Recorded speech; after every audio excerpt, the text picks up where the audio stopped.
Wis seru ya, jan. Kelamite anu. Oh, alah.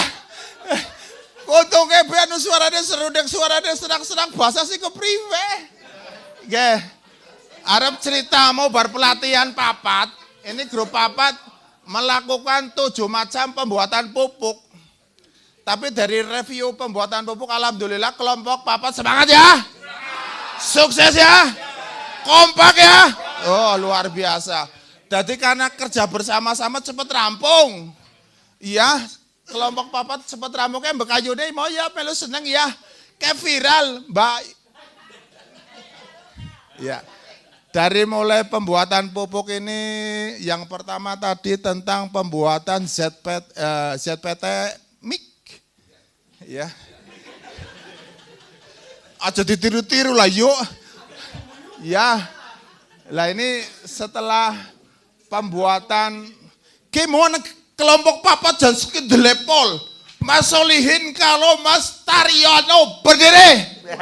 Wah luar biasa. Kayak sedikit telepon yuk. Telepon kita dicek-cek kiye. Jajal kelompok lian nasi panik kayak gue apa ora. Tepuk tangannya petani jaya. Gue yakin. Aku orang ngelombok. Mau ke telepon, ngerti telepon? Telepongnya digagingin kan, la ilaha illallah Muhammad Rasulullah. Arane wong tani emang kayak Iya kayak anu belajar bareng ya wong anu rum teyeng dadine anu tletong 5 liter bis kayak gue uyu sapi karo uyu wedhus nggo wisu. Gue saking hebatnya. Pengen banget dadi petani. Loh, langka-langka loh. Uyu sapi karo uyu wedhus nggo wisu. Ora. Nek ora kamu bangker, Mas. Aku cerita kiye iki mergane. Nek dicetak teorine kan akeh ya. Teorine iki wis tarik-tarik nang kene nek tak sebutaken ya pada bae ya. Iya apa ora? Iya pada bae. Tetapi kalau kita ceritakan yang seperti itu kan main. Main apa ora? Main. Mas Aceh main ngerti apa ora? Anu Mas Aceh anu sekang Subang ditakoni main apa ora tenyaho katanya.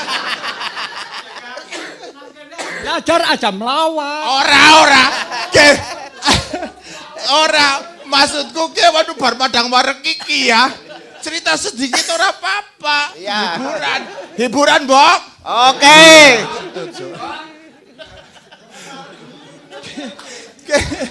Kayak kiye ceritane mau wis gawe kabeh nganti tekan ZPT. Apa ZPT?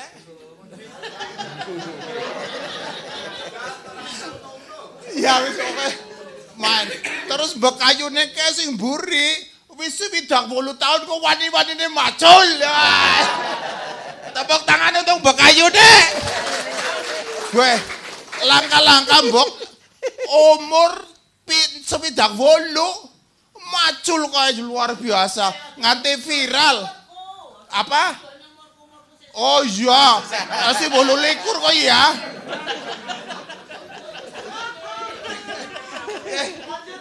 Ya, jadi setelah tadi mengikuti berbagai macam pembuatan pupuk, alhamdulillah tim kita juga teyeng lah ya. Ya. Ngerti teyeng apa ora? Ora. Iya. Kok ngerti teyeng ora, Mas? Oh, nyaho. Ya, ini dari pembuatan pupuk yang 7 macam ini alhamdulillah berjalan sukses. Bahkan tadi bersaksikan oleh beliau. Oh, Pak Kabe, bukan keluarga berencana ya. Iya. Jadi ini memberikan satu panduan yang luar biasa. Bahkan beliau langsung turun, kemudian memberikan arahan, memberikan serentetan atur cara SOP apa jari ya Mak Kris. Aku nek SOP orang ngerti, roadmap apa maning kayak gitu. Tapi ya itu seperti itu tadi berjalan sudah. Kemudian penyemaian tadi juga berjalan. Tadi nyemai apa? Wit apa? Kubis. Oh, kubis. Ini kubis gue mirip karo cesin. Mirip ireng-irengnya cilik-ciliknya pada baik. Kaya dengan siapa kae. Lah ya. Ya. Jadi wis dalam cerita ya penyemaian tadi berjalan lancar ya. Tenang saja, Den. Ya. Ini kemudian bedengan dan penanaman ya alhamdulillah kayak wis dipraktekna nang bekayune. Lancar pinter. Sing sok bolongi mau siapa kae balongi? Oh iya Solihin pinter bolongi. Ya. Iya tapi pinter bolongi Pak Solihin. Pak Rahmat ya pinter kayak karo ya.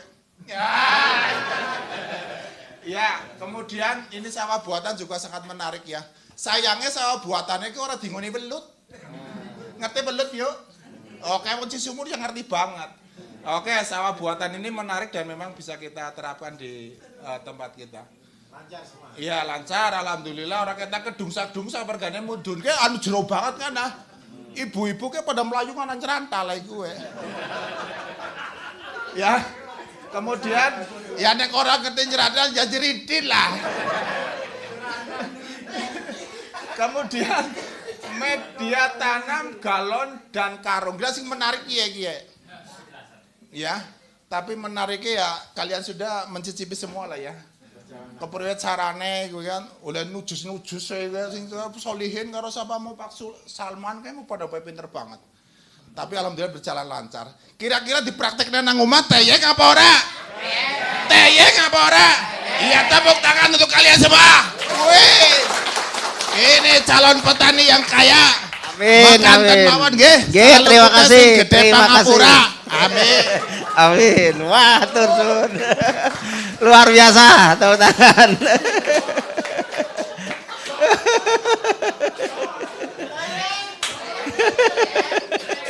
Tayang itu mau gitu ya? Bisa ya? Pada baik salah. Tanyakan dari. Oke, kita lanjut reviewnya dengan kelompok 3. Monggo silakan. Kira-kira kegiatannya seperti apa tadi? Kelompok 3, monggo. Oke, tepuk tangan, Ibu.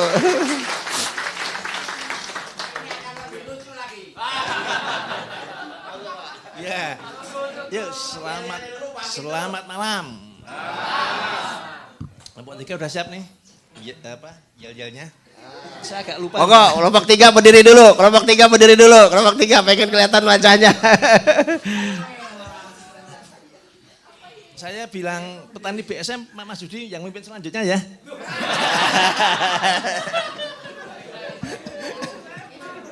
Tadi apa?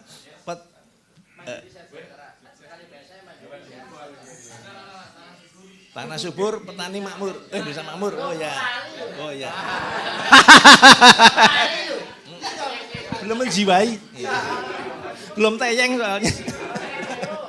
Oke, siap? Petani BSM. Tanah.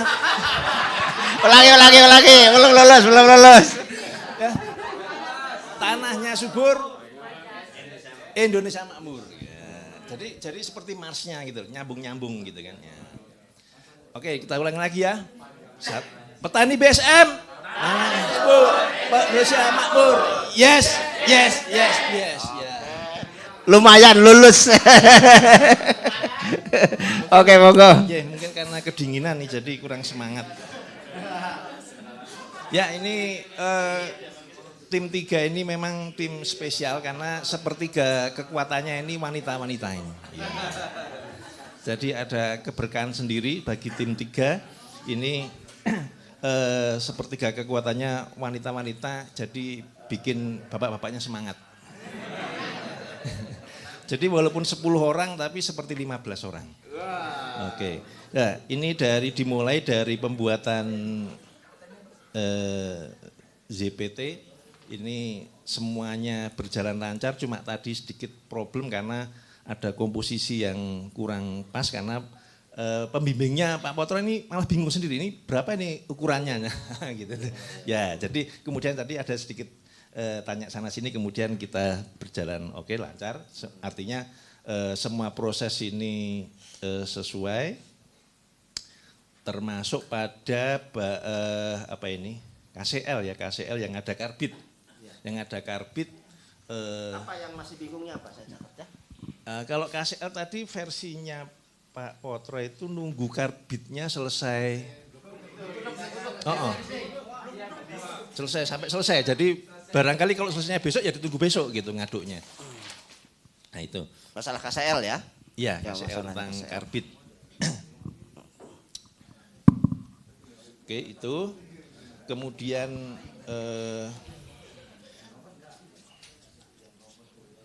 yang lainnya berjalan lancar, bahkan kita termasuk paling cepat untuk kegiatan di apa? Di sana tadi di mana? Ya. Ya. Pengolahan pupuk di mana di Kamulyan. Ya. Ya tergolong cepat pokoknya pembuatannya. Kemudian di Bedengan ini pun juga menciptakan sejarah baru bagi BSM karena ada sejarah seharusnya wanita itu tulang rusuk ini menjadi tulang punggung. Hah? Gimana? Ada sejarah wanita itu kan tulang rusuk. Ah. Nah, sunatullahnya kan tulang rusuk, ini jadi tulang punggung. Oh gitu. Nah jadi tadi kisahnya tadi itu seperti Mbak Nina ya, Mbak Nina itu nyemprot gitu kan, nyemprot. Tapi yang pegang apa ini tangkinya, ini yang gendong tangkinya Mbak Nina gitu kan. Nah berarti ini kan jadi tulang punggung ini. Ya enggak, mungkin di rumah juga tulang punggung. Ya. Nah itu kasus di sana. Kemudian secara penyelesaian juga bagus. Kemudian yang sedikit kasus pada pembuatan apa tuh? Ya soalnya banyak wanitanya ini. Apa sawah pas? Ya media tanam apa tadi? Sawah buatan ya bukan? Nah, sawah buatan gitu. Ini karena pada pemotongan apa galon ini agak terlalu pendek, kemudian sehingga oleh Pak Potro ini kemudian dikoreksi, kemudian untuk diulang lagi. Jadi waktunya kita jadi agak molor, kemudian juga ada sabotase katanya gitu. Ada sabotase, karungnya diambil orang gitu. Sudah terisi ya nggak apa-apa ibadah begitu aja. Jadi udah diisi diambil oleh kelompok lain. Ceritanya begitu. Tapi ya nggak apa-apa ibadah ini ikhlas gitu kan. Nah itu saja kira-kira review dari pelaksanaan hari ini tadi. Ya mohon ini nanti diluruskan kembali oleh Pak KPJ. Oke, ya. siap. Oke, terima kasih, tepuk tangan Bapak Ibu dari kelompok 3. Oke, sebelum melonjak ke kelompok 2 sama 1, untuk kelompok 3 ini untuk pembuatan pupuk masih ada masalah. Belum paham sebetulnya apa, ada masalah apa gimana? Semuanya lancar. Kalau secara pemahaman sudah oke Pak. Sudah paham ya? Iya, jadi gak ada masalah berarti? Oh, oke. Kelompok tadi yang 4 gak ada masalah? Oke, siap. Kalau gak ada masalah ya gak usah ada jawaban. Gak ada masalah. Iya, jadi gini ya. Kalau pembuatan KCL memang ada urutannya. Ya, kalau pembuatan pembedah tanah, JPT, pungi, insek, kita masukinnya mana duluan gak masalah bahannya. Gak masalah. Tapi kalau untuk KCL memang ada urutannya. KCL, urea padat, sama horti itu ada urutannya. Ya. Contoh kita ngomong KCL. KCL itu pertama kan bahan utamanya kan cangkang telur sebenarnya kan, cangkang telur, kemudian apa lagi? Cangkang telur, garam krosok, karbit kan, kemudian dedak kan, katalis, terus air, kan gitu kan? Nah kalau ini memang urutannya masuknya itu kudu karbit dulu, pertama itu karbit dulu. Tujuannya karbit ini ketika kena air. Kemudian urutan yang kedua adalah cangkang telur. Ya, ini cangkang telur. Cangkang telur. Baru yang ketiga ini garam, ya, garam. Kemudian setelah garam masuk dedak, ya. Dedak. Kemudian ini bisa air dulu dimasukkan atau katalis dimasukkan boleh. Tidak apa-apa ya. Cuman ada pertanyaan, Pak, kalau dikataliskan dimasukkan kan ketika terjadi reaksi kayak pembakaran gitu kan. Kenapa karbit kita masukkan duluan? Memang tujuannya supaya membakar cangkang telur ini. Supaya kandungan kalsium yang ada di cangkang telur keluar. Pan judulnya kan kita buat KCl, Pak. Kenapa ada kalsiumnya? Kan gitu kan. Mestinya KCl itu apa? Kalium, klorida, kan gitu kan? Kenapa kita butuh kalsium? Ternyata kalsium itu dibutuhkan juga dalam proses pembuahan, Bapak Ibu. Bukan sekedar kaliumnya, ya. Jadi kaliumnya ini kita ambilkan di kaknya ini karbit, ya. Kemudian nanti mengeluarkan ketika kena air terjadi reaksi, akhirnya mampu membakar cangkang telur sehingga cangkang telurnya bisa keluar kandungan kalsiumnya. Nah, setelah dedak ini masukannya bisa katalis dulu, dimasukkan enggak apa-apa. Baru dikisi air separuh. Ya, supaya apa? Tujuannya terjadi ya semacam mendidih gitu Bapak Ibu ya, mendidih sampai reaksinya mendidih, habis baru ditambahi air, diaduk pagi sore ya, kemudian dimasukkan aerator. Jadi benar kayak gitu ya. Sampaikan Pak Potro memang kudu habis dulu tadi. Sama kelompok 4 juga kan begitu kan? Nunggu selesai dulu, mengerjakan yang lain, kemudian setelah yang lain selesai, kembali lagi ke situ, diaduk, tambahin air, kasih aerator, kan gitu kan, diaduk lagi, benar gitu. Jelas Bapak Ibu ya? Ya. Urea juga begitu urea. Urea itu yang wajib masuk pertama kali ke baknya itu adalah koi ayam pedaging. Baru semua masuk, baru koi ayam petelur. Disiram sama urin sapi, disiram sama urin kambing, disiram sama apa? Katalis, baru terakhir air. Ngitung airnya kan masih inget ya? Karena tadi itu adalah kapasitasnya kurang, airnya juga kita hitungnya separohnya. Biasanya per karung itu kalau basah kotorannya 10 liter airnya. Kalau kering kotorannya 15 liter. Tapi karena tadi kalau kita paksakan 30 kilo per karungnya itu nggak masuk di urea itu. Kita ambil cuma 15 kilo. Karena 15 kilo maka airnya juga separoh gitu ya. Mestinya 10 liter hanya 5 liter kalau basah. Kalau kering mestinya 15 liter jadi 7,5 liter. Ya, kalikan jumlah karungnya tadi. Bisa dipahami ya? Nah itu untuk pembuatan ureanya. Ya ureanya. Kemudian untuk hortinya. Urutannya juga ada urutannya. Horti itu yang pertama itu yang masuk itu adalah koi ayam pedaging. Kalau Bapak Ibu nggak nemukan koi ayam pedaging, hanya koi ayam petelur saja, maka Bapak Ibu yang pertama dimasukkan tuh koi kambingnya. Baru koi ayam petelur, baru koi sapi. Tapi kalau koi ayam pedagingnya ada, berarti koi ayam pedaging dulu, koi kambing, kemudian koi sapi, garam, katalis, air. Fermentasinya kalau horti itu 2 kali, anaerob dan aerob prosesnya. Jadi tiap hari diambil airnya, dibuka kerannya, kan dibuka dulu plastiknya kan, keluar airnya semua disiramkan lagi pagi. Tutup lagi plastiknya, sore dibuka lagi kerannya, diambil airnya, disiramkan lagi selama 14 hari. Prosesnya aerob dan anaerob, khusus untuk horti. Tapi untuk urea, udah begitu selesai tutup rapat saja, udah dibiarkan. Hari ke-15 sudah bisa dipanen airnya sama padatnya. Jelas bisa dipahami? Oke, sekarang reviewnya lanjut. Enggak. Paling mengembung aja. Iya, enggak masalah aman. Sekarang reviewnya kelompok 2. Monggo, silakan. Tepuk tangan Bapak Ibu, biar semangat. Ya. Terima kasih. Bismillahirrahmanirrahim. Assalamualaikum warahmatullahi wabarakatuh. Waalaikumsalam. Yel-yelnya dulu Bah, kelompok 3-nya bangkit. Kelompok 3, teman-teman saya berdiri semua. Bangkit. Saya pertama-tama mengucapkan terima kasih. Ini kelompok ini sangat kompak dan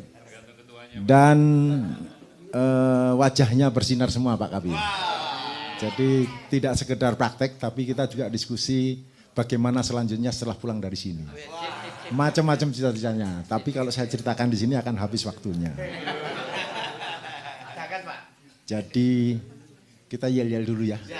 Saya nggak bisa ngebanyol Pak Ketua. Saya serius saja kok. Yang banyol biar satu aja. Satu aja kebanyakan kayaknya. Petani mulia. Terima kasih. Ulangi, ada yang 2 kali, ada yang 1 kali. Ulangi. Ini yesnya 2 kali. 1 kali ya. 1 kali. Oke, sekali lagi. Petani mulia. Sukses, ikhlas, yes. Terima kasih, silakan duduk. Saya menambahkan penjelasan dari Pak KB tadi. Kalau kan 7 pupuk itu pada paham semuanya. Tapi mengingatkan saja bahwa semua proses itu dilakukan untuk waktu 14 hari. Ya, dicatat itu. 14 hari. Kenapa 14 hari? Mudah-mudahan dengan harapan sesuai pengalamannya Pak Bayu bahwa sudah fermentasinya sudah matang. Artinya waktu dimasukkan itu bakterinya kan cukup banyak. Ada yang kalah, ada yang menang, ada yang kalah, ada yang menang, muncul yang jagoan-jagoan semua. Jadi ini adalah pupuk dengan pasukan khusus. Ya, betul ya? Nah, itu 14 hari. Catatan kedua, paket yang dibikin itu untuk jatah 1 hektar lahan. Ya, tapi hati-hati. Yang khususnya urea sama holti, sebetulnya pengennya 1 hektar itu drumnya lebih dari 1. Ya, kalau 1 hektar pakai ukuran 1 kali 3, 50 karung masalahnya ya. Jadi nanti di rumah silahkan dikalikan berapa. Nah, ukurannya tadi jumlah KCl, jumlah kohe, jumlah katalis, jumlah air. Proporsionalnya harus benar, mengikuti. Jatahnya 1 hektar, dicatat ya. Oke. Jadi saya nggak perlu menjelaskan semuanya, cukup dan alhamdulillah tim ini sangat kompak tadi. Ketuanya enak, tenang-tenang aja, cuma senyum-senyum aja udah selesai sendiri. Ada yang nyatat aja mengingatkan, nanti Pak Ketua nanti 6:30 datang ya, kita bahas-bahas sebentar gitu, kira-kira minimal memberi semangat gitu. Oh gitu dah, iya. Wah ini kalau dibahas 6:30 nanti makannya nggak nyenyak, Pak WA aja di grup. Kita punya grup WA kelompok 2. Jadi udah bener ya, ini nggak bohong nih ya. Ada buktinya ada. Ya, jadi kekompakan tim itu sangat perlu, kolaborasi sangat perlu, saling percaya sangat perlu. Jadi alhamdulillah kita saling percaya tadi. Sudah yakin ini pengalaman-pengalaman semua, tinggal ke sini datang ke BSM ini hanya memperbaiki Pak, kira-kira begitu. Ada yang salah banget, ketuanya yang salah banget. Makanya akan ada reformasi setelah pulang itu nanti di tempat saya. Di tempat masing-masing cuman perbaikan dikit-dikit. Begitu ya Pak ya. Bahkan ada yang mau jadi trainer. Ya ini. Ya kayaknya dari suaranya sudah bakat sebagai trainer Pak. Oke. Saya mau mengulas urusan buat bedeng. Buat bedeng tadi kan enggak sekedar kicrik-kicrik terus ambilin rumputnya terus ini bikin bedengnya, bukan begitu. Yang harus diingat tadi belum ada pelajarannya, cek pH-nya dulu. Betul Pak KB? Nah, urutannya begitu, kecuali sudah hafal sama tanahnya. Sebetulnya dikasih pembenah tanah itu kalau tanahnya sudah bagus, di tempat lain jangan heran orang nggak pakai pembenah tanah karena yakin tanahnya udah bagus. Tapi khusus petani BSM sudah mendapati standar operation prosedur. Ya, pembenah tanah itu walaupun nggak apa-apa, tapi tetap biasakan pakai pembenah tanah. Betul Pak Kavi ya? Ya, itu. Nah ini sangat menarik sekali waktu bikin bedeng-bedengan itu. Jangan sampai waktu bikin bedeng-bedengan itu menjadi mubadir.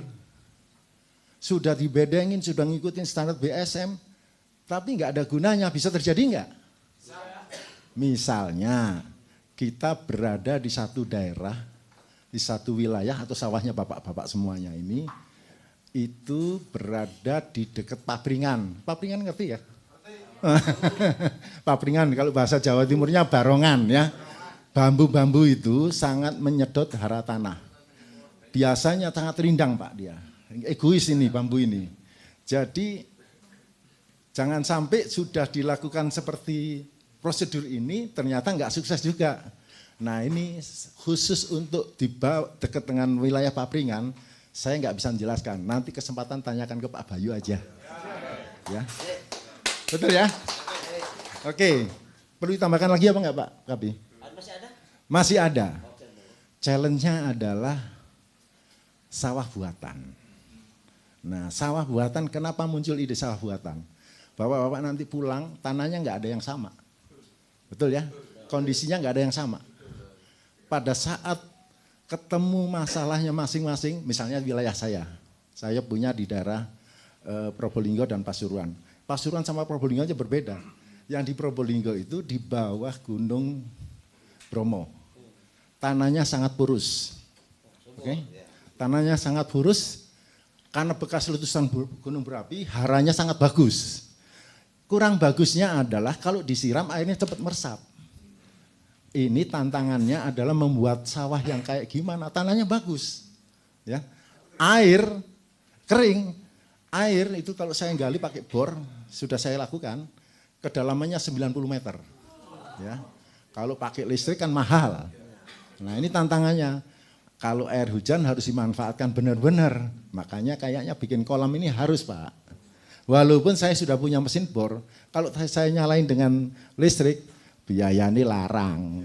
Nah ini kita harus tetap ada efisiensi, ya, efektivitas dan efisiensi. Tetap harus ingat itu. Oleh karena itu sawah buatan dengan media tanam yang dibikin itu cukup menginspirasi Pak. Menginspirasi untuk case-nya di tempat saya, mungkin saya akan bikin seperti sawah buatan yang dengan karung-karung itu, ya, dengan bagor-bagor itu. Terus ada plastik UV atau plastik HDPE atau plastik apalah yang kira-kira ketahanannya kayak kalau bisa jangan 6 bulan rusak. Mestinya yang dipilih 2 tahun nggak rusak. Kalau HDPE yang 3 mili itu bisa 5 tahunan. Jadi bisa dibikin seperti itu.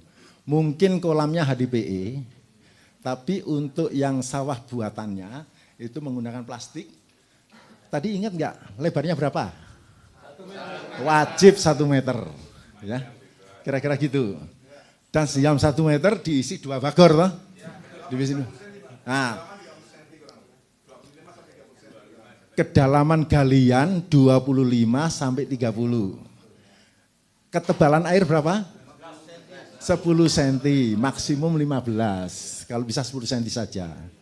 Oleh karena itu perlu ada lubang. Lubangnya adalah supaya yang bawah supaya airnya bisa masuk tetap merembes. Tapi yang atas ventilasi. Ternyata tanah itu perlu bernapas. Ya, napasnya dibuat tadi yang lubang 4 apa istilahnya merapat tadi lah, kata-katanya seperti itu. Nah, ini potensi juga. Dan juga seperti menyambung pertanyaan kemarin dari Pak Gunawan ke Pak Bayu. Bagaimana kalau di kota? Nah, ini kasusnya di kota.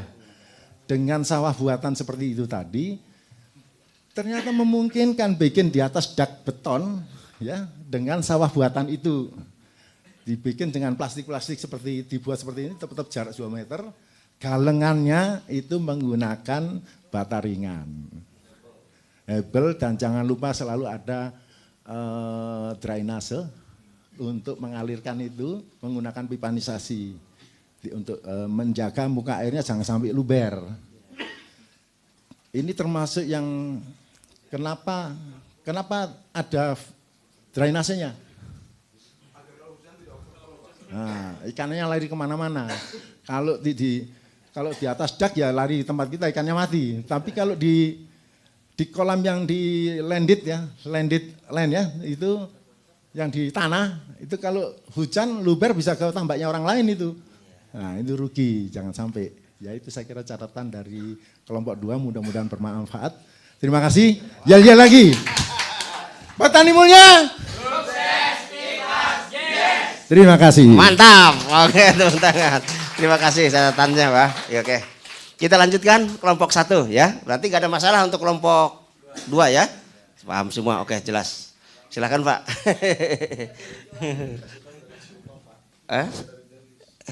Kelompok 1 monggo silakan. Yel-yel dulu. Yel-yel dulu, pengen dengar suaranya ini. Monggo berdiri.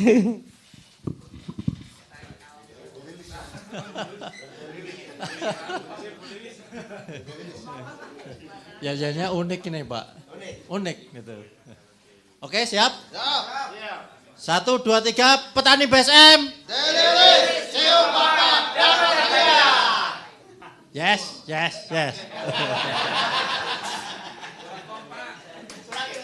Oh, ulangi. Nanti dijelasin Pak. Oh iya. Nanti dijelasin. Ya. Sekali lagi, petani BSM.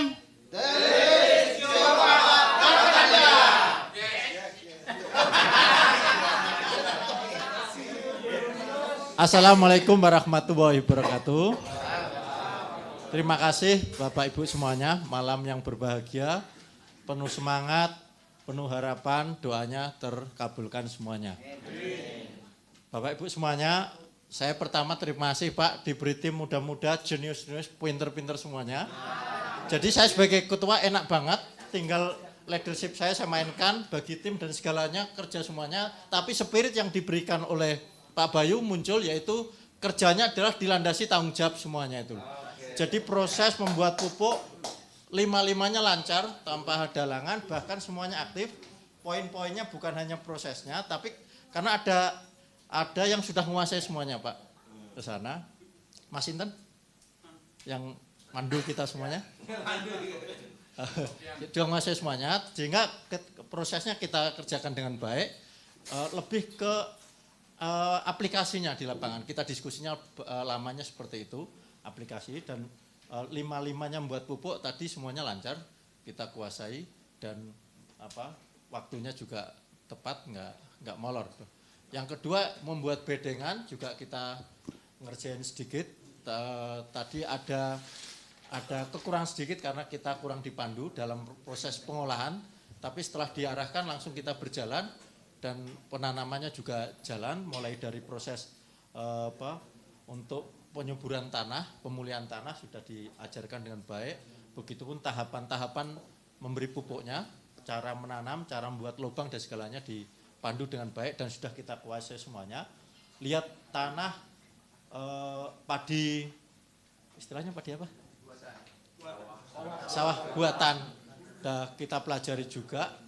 Untuk konsep-konsepnya, aplikasinya kita menguasai, dan yang terakhir kita juga mampu mempraktekkan untuk kerjasama untuk aplikasi, yaitu yang pakai bagor sama yang pakai galon ke sana.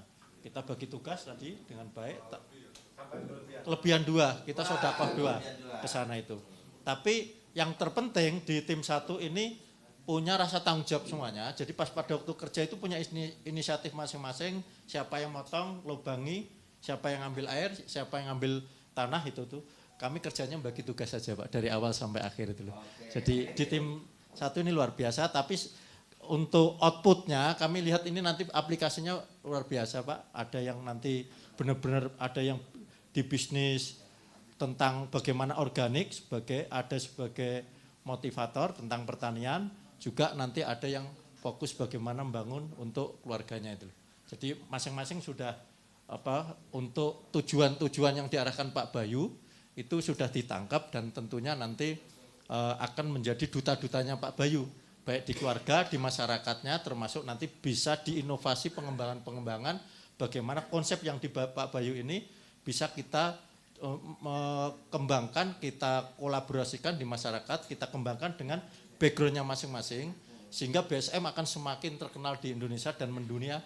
Dan dari wali-wali kata Pak Bayu tadi, di grup 1 inilah kita akan menjadi hal-hal yang menjadikan BSM semakin cemerlang. Demikian Pak, makasih.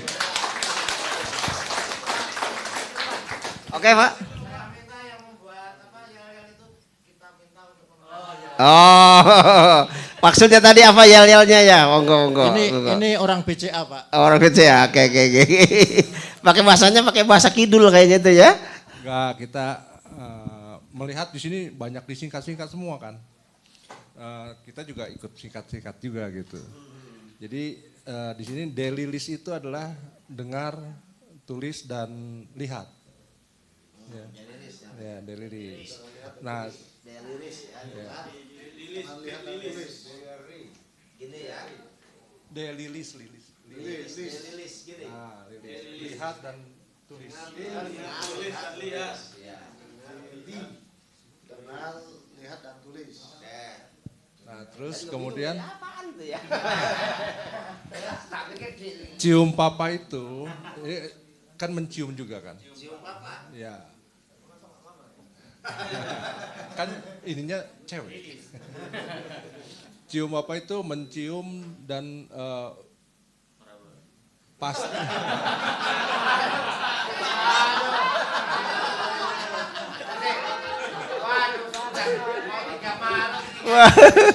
Waduh. Cium dan praktek. Hah? Mencium, mempraktekkan gitu. Cium papa ini mencium dan mempraktekkan. Ya. Oh. Mencium dan praktek, praktek pasti, pasti. ya pasti, Pastikan ya maksudnya ya. pasti. Pasti. Oke. Pasti mendapatkan dapat hadiah kan. Cium Pak Delilis, cium Papa dapat hadiah. Yang ketiga. Iya. Dapat hadiah itu mendapatkan. Oh ini poin baru. Ya. Oh besar begitu ya maksudnya. Ya. Mendapat hadiah. Hah? Dapat. Dapat hadiah. Maksudnya apa dapat hadiah nih? Mendapatkan kesehatan, kemandirian dan kesejahteraan. Terima kasih, Pak. Oke, terima kasih tepuk tangan. Luar biasa sekali. Wah, hari ini malam ini banyak ilmu-ilmu nambah ya. Oke, jadi pelajaran buat kita semuanya. Oke, kita simpulkan untuk praktek kegiatan pertanian tadi kira-kira udah bisa disimpan ya. Disip ibaratnya menjadi hal-hal yang akan Bapak Ibu praktekkan di tempatnya masing-masing ya. Oke? Oke. Terus untuk selanjutnya nanti untuk praktek ini bila masih ada hal-hal yang belum paham masih bisa ditanyakan di grup ya atau di sesi-sesi Pak Bayu. Tapi kami harapkan biar berkembang materinya. Ini materi-materi yang seperti ini ya udah paham lah ibarat gitu kan. Mendingan bertanya hal yang lainnya kecuali memang betul-betul belum paham. Das ya. Jadi malam ini kita selesaikan materi ini karena kita akan beralih malam ini ke materi peternakan. Jadi yang tadi ilmu ini disimpan dulu ya, disimpan dulu. Malam ini kita materi peternakan yang akan disampaikan oleh Pak Bumi Budi Santosa. Siap belajar ini? Oke, petani BSM. Sejahtera. Oke, terima kasih Bapak Ibu atas reviewnya dan semangatnya ya. Selanjutnya kita sambut Bapak Bumi Budi Santosa. Tepuk tangan buat kita semuanya. Oke. Monggo Pak, silakan.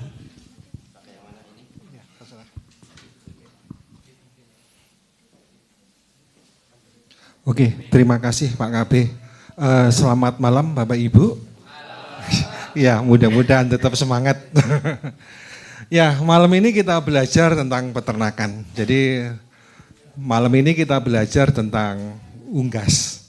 Jadi kenapa unggas? Ya, karena gampang dipelihara. Dan memang modalnya juga enggak terlalu besar. Bapak Ibu, kalau kita belajar tentang unggas, sebenarnya ada 3 jenis ya. Biasanya kita ngomong puyuh, ayam, sama bebek. Nah, ketiga-tiganya ini sebenarnya mana yang paling menguntungkan? Sebenarnya semua menguntungkan. Tinggal kita mau konsen di mana. Jadi konsennya itu berdasarkan tempat tinggal kita atau lokasi kita, atau kita bisa jualan yang mana. Jadi itu yang menjadi poin kita, mau pilih apa. Jadi kalau bisa kita pilih salah satu aja. Kenapa? Karena penyakitnya ini berhubungan satu dengan yang lain. Jadi kalau bisa apa yang ini pilih salah satu apa yang menjadi kesukaan. Biasanya saya suka gini, soalnya kita kan benda hidup ya. Benda hidup itu sebenarnya bukan masalah itu tapi perhatian. Jadi kata orang Jawa itu ada tangannya dingin atau panas. Sebenarnya bukan dingin atau panas, tetapi perhatian kita itu. Jadi kalau kita ngomong pertanian, peternakan itu masalah hati sebenarnya Bapak Ibu. Ya, yang awal kita dasarnya begini. Kenapa kok kita harus memanfaatkan unggas ya? Karena kalau kita lihat data sebenarnya di Indonesia itu sangat boros makanan. Jadi kalau kita lihat hampir sampah ya, setiap orang itu membuang sampah 100 kilo sampai 180 kilo Bisa dibayangkan luar biasa sekali banyaknya. Nah sebenarnya dengan melihat ini kita bisa manfaatkan begini. Apa yang bisa buat kita manfaatkan itu, limbah-limbah itu. Nah sebenarnya kalau kita di rumah tangga sebenarnya di tempat saya mengolah limbah rumah tangga itu menjadi 2. Jadi biasanya kalau buat untuk sayur atau buat pakan untuk ayam. Nah, biasanya sayur itu nilainya lebih sedikit dibandingkan dengan ayam. Karena itu kalau misalkan kita bisa olah limbah rumah tangga itu menjadi pakan, harganya lebih mahal. Secara ekonomis nilai keuntungannya lebih tinggi. Nah, tadi siang saya cerita di lantai 3 tempat rumah saya tanam seperti ini Bapak Ibu. Jadi ya tiap minggu saya nanam. Kemudian saya bagikan ke tetangga-tetangga. Lama-lama tetangga-tetangga kok nggak enak dikasih, akhirnya mau beli. Nah, ya bertambah akhirnya sekarang jualan sayur. Ya jualan sayur. Kenapa? Pak kalau berhenti nanti suplai sayur organiknya dari mana gitu. Itu yang membuat kami nggak berhenti. Sebenarnya kalau kita ngomong budidaya sayur, kalau kita ini biasanya kan nilai ekonomisnya rendah ya dibandingkan bisnis yang lain. Jadi sebenarnya benar kalau mau jadi petani sebenarnya jadi pahlawan itu. Tapi saya lihat tren-tren sekarang ini orang-orang kaya maunya ke organik semua Bapak Ibu. Jadi yang punya Facebook, yang punya ya macam-macam larinya ke pertanian. Jadi saya yakin kalau Bapak Ibu di tempat ini luar biasa sekali. Jadi ke depannya makanan kita itu bukan hanya makanan biasa tapi makanan yang menyehatkan. Nah, kenapa saya jualannya kok bisa gampang? Soalnya kalau kita lakukan secara integrated yang sudah Bapak Ibu lakukan, nanti kualitasnya itu berbeda. Jadi makanan itu bukan hanya cuma makanan, tapi bisa menyehatkan. Dan rasanya enak. Kan saya tanya ke customer yang beli ke produk saya, bisa nggak membedakan produk saya dengan yang lain? Bisa Pak, apa yang bedakan? Katanya lebih manis, lebih renyah, katanya seperti itu Bapak Ibu. Tapi nanti Bapak Ibu praktekkan deh. Kenapa kok lebih renyah, lebih enak? Soalnya kan umurnya lebih pendek. Biasanya kangkung itu bisa lebih dari 1 bulan. Kita maksimal udah, kan kalau kita jualan bukan berdasarkan umur, tetapi tingginya. Jadi kita potong, kita panen itu bukan usia ya, tingginya itu 30 sentian. Jadi kalau sudah tersampai 30 senti, sudah panen. Nah ternyata dengan semua misalkan Bapak Ibu tadi udah praktek Bapak Ibu dilakukan, 20 hari sudah bisa panen. Jadi zat PT, NPK dan lain-lain itu bisa mempercepat prosesnya. Nah ketika prosesnya lebih cepat, ternyata seratnya sedikit, kemudian rasanya lebih manis. Karena itu kan kalau daun itu kan suka daun muda gitu ya. Ya memang bukan karena itu, memang kalau daun muda itu daunnya enak, rasanya renyah gitu loh. Iya. Apanya? Kangkung Pak, jadi saya sederhana aja. Jadi sebenarnya kalau kita mau nanam yang sederhana dan bisa dimanfaatkan saja. Ada kangkung, ada bayam, ada sawi, itu gampang-gampang. Ya ini buat contoh, jadi sebenarnya nggak sampai 1 bulan tingginya sudah lebih dari 30 cm. Kalau Bapak Ibu perhatikan umur 22 itu sebenarnya sudah lebih dari 30 cm. Oh ya, dari biji. Iya, jadi dari biji. Jadi kalau kita nanam sayur lurus-lurus gitu ya biar rapi. Biasanya 10 cm, jarak 10 cm. Saya lanjutkan aja. Nah kemudian limbahnya itu buat apa? Buat pakan. Nilainya secara ekonomis lebih mahal. Nah sebenarnya kalau kita hitung-hitungan dari tadi limbahnya 1 orang 100 sampai 180, sebenarnya kalau kita pelihara 10 ekor ayam, sebenarnya kita sudah nggak beli pakan. Jadi memanfaatkan apa yang ada di rumah tangga kita. Kalau kita punya misalkan 10 ayam petelur, misalkan ya kalau 1 ayam rata-rata 10 kan udah lumayan itu 1 bulan. Sudah ada misalkan 10 lawan 10 udah 100. Jadi ya nggak usah beli telurnya. Dengan memanfaatkan limbah yang ada di dalam rumah tangga kita. Nah sekarang kita mulai masalah teknis ya. Jadi masalah teknis peternakan.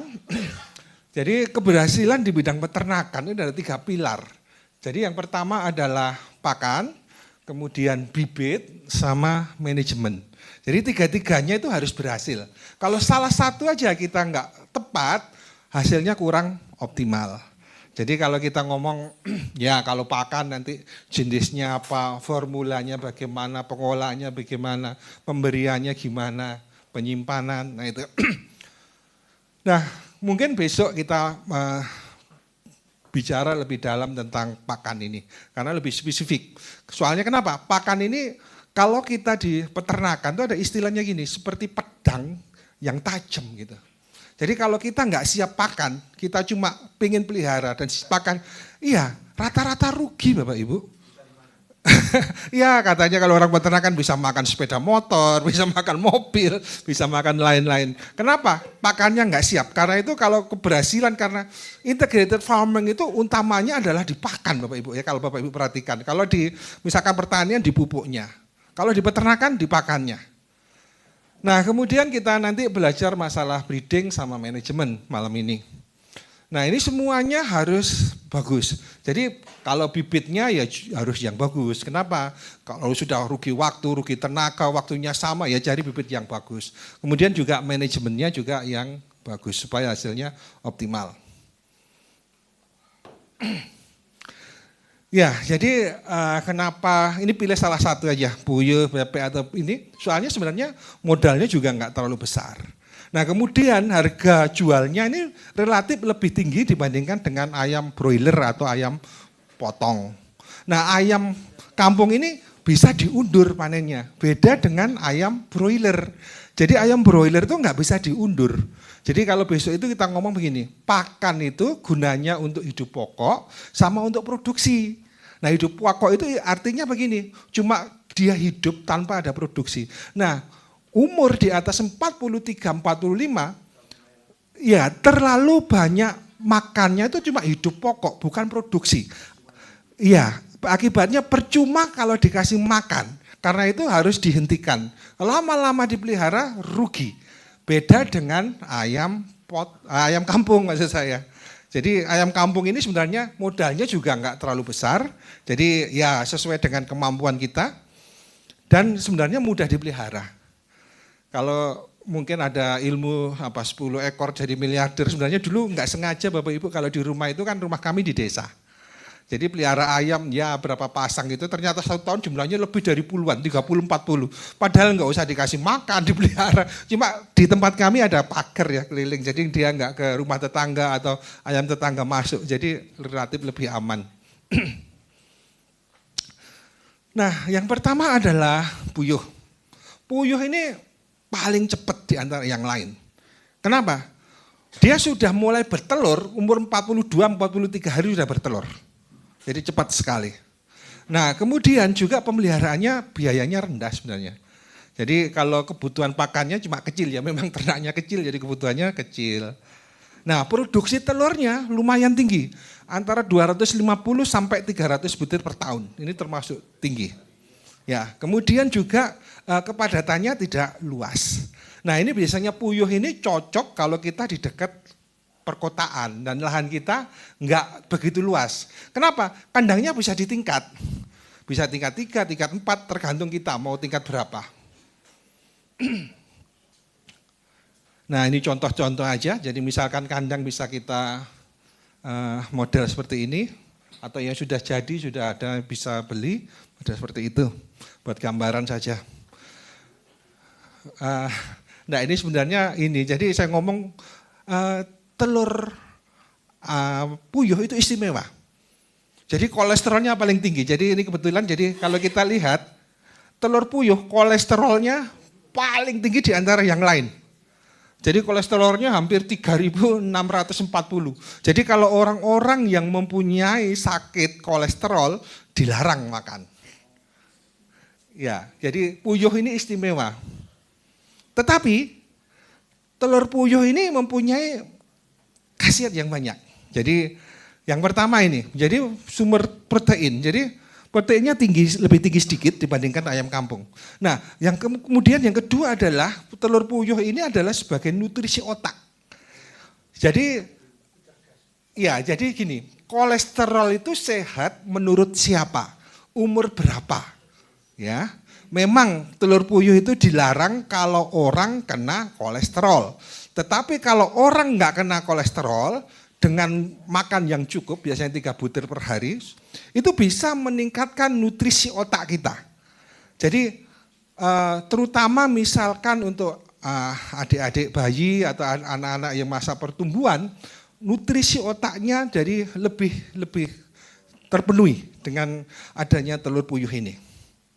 Nah kemudian juga telur puyuh ini ada jadi senyawa yang lutein ini yang untuk mata gitu. Jadi sekarang kan rata-rata orang main HP, anak-anak kecil atau apa.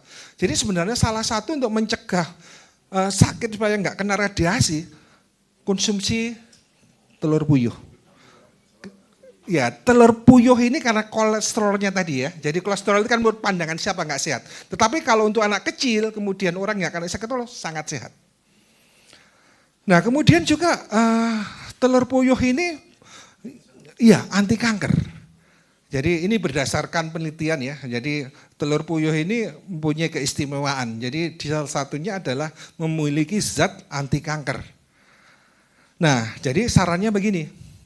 Telur puyuh itu dianjurkan untuk anak-anak yang sedang dalam tahap pertumbuhan. Jadi atau ibu-ibu masa kehamilan atau menyusui. Tetapi kalau orang punya kadar kolesterolnya tinggi atau mengalami obesitas, dilarang. Ya. Nah kemudian kalau tadi kan begini, telurnya kolesterolnya tinggi. Akibatnya apa? Dagingnya kolesterolnya paling rendah. Kalau di alam itu kan hukumnya keseimbangan Bapak Ibu. Jadi lemak-lemak kolesterol yang ada di bahan pakan masuknya ke telur semua. Akibatnya dagingnya rendah kolesterol. Ya, jadi penderita jantung koroner, darah tinggi masih bisa mengkonsumsinya. Iya, dagingnya. Ini dagingnya. Iya, dagingnya. Soalnya kalau telurnya kolesterolnya di telur, tapi dagingnya rendah kolesterolnya. Jadi aman untuk penderita penyakit jantung koroner atau darah tinggi. Ya. Ya, jadi sebenarnya telur puyuh itu teksturnya lembut. Pernah Bapak Ibu mengkonsumsi telur puyuh? Pernah ya. Kadang-kadang nggak umum. Kadang-kadang disamarkan dengan burung dara ya. Kadang-kadang nggak. Iya.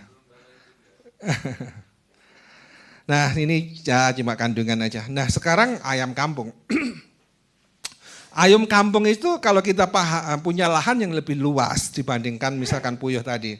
Nah ayam kampung relatif lebih aman dibandingkan puyuh. Kenapa? Secara alami begini, lebih besar. Jadi kalau lebih besar itu gak gampang stres. Nanti kalau kita ngomong bebek ya lebih tahan lagi, soalnya lebih besar lagi gitu.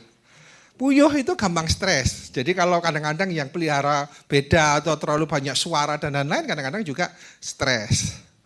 Ya. Nanti kita bicara banyak tentang jenis-jenis ayam kampung. Jadi jenis ayam kampung banyak.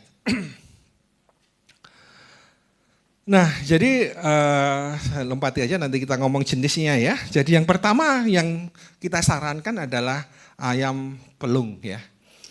Ya ini termasuk ayam lokal Indonesia. Jadi di daerah Jawa Barat, daerah Pelung. Jadi ya di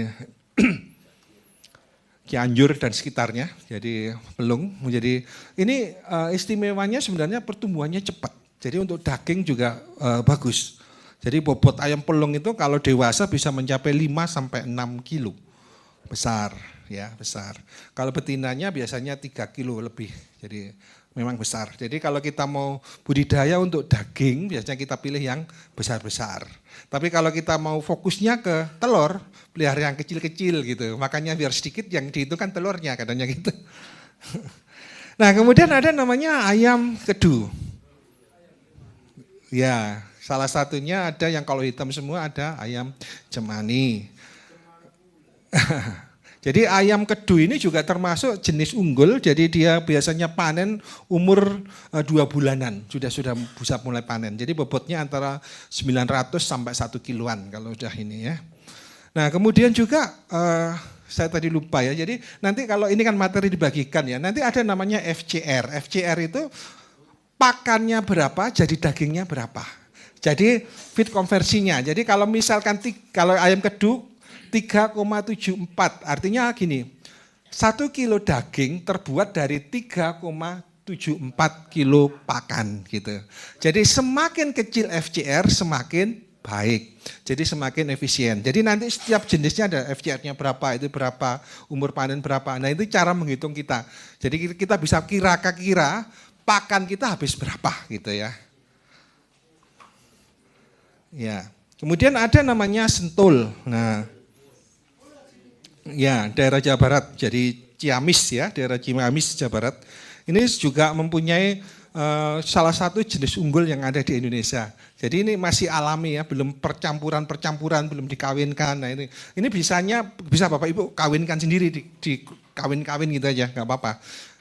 Jadi gini, kalau di peternakan itu yang terbaik sebagai bibit. Kemudian yang baik dipelihara, yang jelek diafkir. Jadi gitu.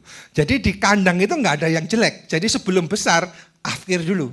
Kenapa? Yang jelek-jelek ini nanti nghabiskan pakan aja. Jadi nggak ekonomis. Ya. Kemudian kalau untuk petelur ada namanya ayam Arab. Sebenarnya ayam Arab bukan asli Indonesia, tapi sudah lama masuk di Indonesia. Jadi sudah beradaptasi dengan baik dengan iklim Indonesia. Ya, produksi telurnya sudah bagus, jadi antara 250 sampai 206 butir telur per tahun. Jadi sudah termasuk tinggi. Nah, kemudian ada namanya ayam Elba. Ini jenis petelur ayam Elba. Jadi produksinya jadi juga tinggi, 300 butir per tahun. Jadi pilihannya kalau mau petelur bisa ayam Arab atau Elba. Nah, kemudian ada namanya KUB. Jadi ya ayam unggul Balai Penelitian ya, Bali Bangtan, Bali Penelitian Pertanian yang di Ciawi. Ya. Nah, sekarang KUB yang kedua ya, jadi generasi yang kedua. Jadi yang pertama diperbaiki dengan sekarang mengeluarkan KUB yang jenis kedua. Jadi ya KUB ini panennya juga relatif cepat, jadi juga ini dua fungsi, jadi bisa untuk telur sama untuk daging. Ya. Kemudian ada namanya Joper, Jawa Super. Ya. Jawa Super itu perkawinan antara ayam kampung jantan kemudian sama ayam ras petelur betina. Jadi kalau Bapak Ibu ada ayam kampung jantan yang besar kemudian dikawinkan dengan ayam ras petelur betina, nanti jadinya Joper. Ya ini sudah perkawinan jadi begitu. Nah ini termasuk pertumbuhannya cepat. Kalau kita lihat FCR-nya bagus ya, 2,3 sampai 3. Tadi kan 3 lebih. Berarti efisiennya tinggi sekali Joper ini. Tapi mungkin kendalanya rasanya seperti ayam ras gitu ya. Kadang-kadang konsumennya ada yang kurang suka. Tapi kalau KUB sudah nggak bisa membedakan. Jadi KUB itu memang ayam kampung lokal gitu ya. Beda dengan Joper kan dia dikawinkan dengan ayam ras petelur. Nah, ada namanya ayam Sembawa. Jadi ya di daerah Sumatera. Ini hampir ini ya. Jadi ayam Arab yang sudah diperbaiki secara genetik lebih baik. Jadi dia menghasilkan butir antara 210 sampai 250 butir per tahun ya. Bentuknya hampir sama dengan ayam Arab. Nah, ini ada ayam Lignan. Jadi dulu dibawa oleh Presiden Soeharto, jadi waktu kunjungan ke Cina, kemudian dibawa ke Jawa Barat, Balai Penelitian. Nah ini sudah lama di Indonesia juga. Jadi dia termasuk ayam kampungnya Cina, tapi sudah di Indonesia. Nah kemudian Lignan sama itu tadi dikawinkan menjadi Maron. Nah, ada namanya Maron 1. Maron 1 ini biasanya kita untuk budidaya telur. Jadi Sembawa tadi dikawinkan dengan ayam Lignan tadi. Jadi ini Maron. Nah kemudian kalau ayam Maron dikawinkan, jadi kalau kita mau perkawinan ya, jadi pilih yang terbaik dikawinkan. Nah yang dikaling itu yang jelek-jelek. Kalau kita bentuk ininya kan lebih ini ya, bisa bedakan ya Bapak Ibu ya. Jadi kalau misalkan telur ini bentuk pantatnya ini kan lebih begini. Ini kan lebih trepes ya. Ya kalau bentuknya lebih begini berarti dia produksi telurnya lebih banyak. lebih cembung. lebih montok, lebih montok. Ya, kemudian ada namanya maron 2. Jadi maron 1 dikawinkan dengan ayam kedu, nanti jadinya maron 2 ini. Jadi ada jadi sembawanya 25%, lignannya 20%, 50%-nya kedu. Jadi maron 2. Ya. Jadi sebenarnya peluang di ayam itu sangat besar ya dikawin-kawinkan. Apalagi sekarang itu kadang-kadang namanya sudah agak ya siapa yang mengawinkan gitu. Atau farmnya dari mana gitu. Jadi terserah, jadi kan nggak apa-apa. Jadi tadi prinsipnya ya, yang terbaik buat bibit. Jadi yang terbaik kawinkan dengan yang terbaik. Nah kemudian yang berikutnya adalah bebek. Bebek ini relatif lebih tahan penyakit dibandingkan yang keduanya. Kenapa? Lebih besar. Jadi bebek ini biasanya kalau telurnya biasanya untuk telur asin. Nah, ya. Ya. Ini packing duck sebenarnya. Iya, nanti ada jenis-jenisnya. Jadi jadi nanti ini, jadi yang pertama jenis adalah pedaging biasanya packing duck. Kenapa? Pertumbuhannya cepat loh Ibu. Nggak sampai yang 40 hari sudah bobotnya 1,5 sampai 2 kilo. Jadi hampir sama dengan broiler. Nah packing duck itu kan besar, jadi bisa 3 kilo sampai 4 kilo setengah. Jadi yang besar-besar gitu bisa ini.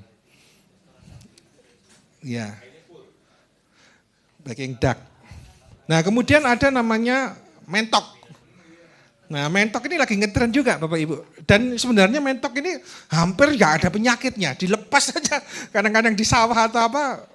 Iya senang dia. Jadi memang dia daya tahannya lebih tinggi. Jadi dia ya umurnya bisa, bobotnya bisa 3 sampai 7 kilo. Jadi besar sekali. Ya. Iya ya, nanti kita diskusi ya. Oke. Nah kemudian ada namanya bebek hibrida. Jadi bebek hibrida itu biasanya perkawinan packing jantan dikawinkan dengan bebek kaki Campbell betina. Jadi nanti namanya bebek hibrida. Nah hampir sama dengan ayam, jadi bebek dikawinkan bebek, nah itu bisa bebeknya ini. Nah bebek hibrida ini perpaduan daging sama petelur, telur. Nah kemudian juga kalau untuk petelur ada namanya bebek Mojosari. Jadi Mojosari ada di Jawa Timur. Ya, jadi produksi telurnya sudah lumayan bagus, jadi 270. Nah kemudian ada namanya bebek Tegal atau Cirebon. Nah ini untuk petelur, jadi hampir sama tadi produksinya 260. Ya kemudian ada bebek Alabio, ini yang ada di Kalimantan. Jadi produksinya lebih rendah, 200 kilo, tapi begini Bapak Ibu, jadi bebek itu juga dipengaruhi oleh lingkungan sekitar. Jadi tadi saya cerita jenis-jenisnya, yang terbaik apa? Yang sesuai dengan di daerahnya. Jadi yang sudah beradaptasi dengan daerah sekitarnya. Nah kemudian sebenarnya kalau kita pelihara golongan unggas ini, yang paling penting adalah pada masa kecil ini. Jadi ada 2 jenis yang mau kita pelihara begini. Atau kita pelihara ada induknya, atau kita tetaskan. Nah, tapi yang jenis-jenis yang tadi saya cerita, misalkan KUB, maron, dan lain-lain, itu sifat mengeraminya rendah, kecil. Artinya apa? Dia nggak suka mengerami. Jadi kalau kita budidaya KUB, maron, kita mau nggak mau kita yang harus, ya kita harus jadi induknya. Jadi harus tahu manajemen. Kenapa? Sebenarnya pelihara ayam itu paling penting itu pada awal-awal ini, masa-masa awal ini, starter itu. Jadi kalau misalkan di ayam broiler biasanya 14 hari pertama itu yang paling penting. Ya, jadi kenapa paling penting? Soalnya di masa-masa itu adalah masa pertumbuhan. Ya, jadi harus penting, harus bagus. Jadi kita bisa ciptakan sebenarnya nggak usah macam-macam ya, kita bisa ciptakan lingkungan yang nyaman, dia aman, jadi dia menikmati gitu. Sebenarnya yang intinya begitu. Jadi supaya dia bisa makan, minum, main, bisa bahagia gitu kan, makanya ayamnya bahagia. Kalau ayam bahagia, pertumbuhannya cepat. Ya, jadi waktu masa brooder ini kalau misalkan kita skalanya kecil bisa pakai model seperti ini. Jadi model kotak-kotak. Kemudian kita kasih pemanas, Jadi kenapa? Soalnya waktu dia misalkan masih kecil, dia masih belum punya bulu. Akibatnya apa? Kalau kena udara dingin, dia menjadi stres. Jadi golongan unggas, stres terbesar adalah karena suhu, pengaruh suhu. Karena itu waktu awal-awal kita harus kontrol suhunya supaya dia nyaman. Jadi ya gitu juga. Jadi apa yang kita rasakan panas, ayamnya belum tentu panas. Jadi waktu gini biasanya suhunya antara 34, 35. Kalau 34, 35 kita akan merasa panas ya. Tapi untuk ayam waktu kecil dia merasa nyaman. Jadi nanti kita bisa lihat kondisi ayamnya itu nyaman apa tidak. Nah kalau misalkan kita sudah skala besar, bisa pakai model begini. Jadi namanya brooding. Pakai brooder gini, modelnya begini.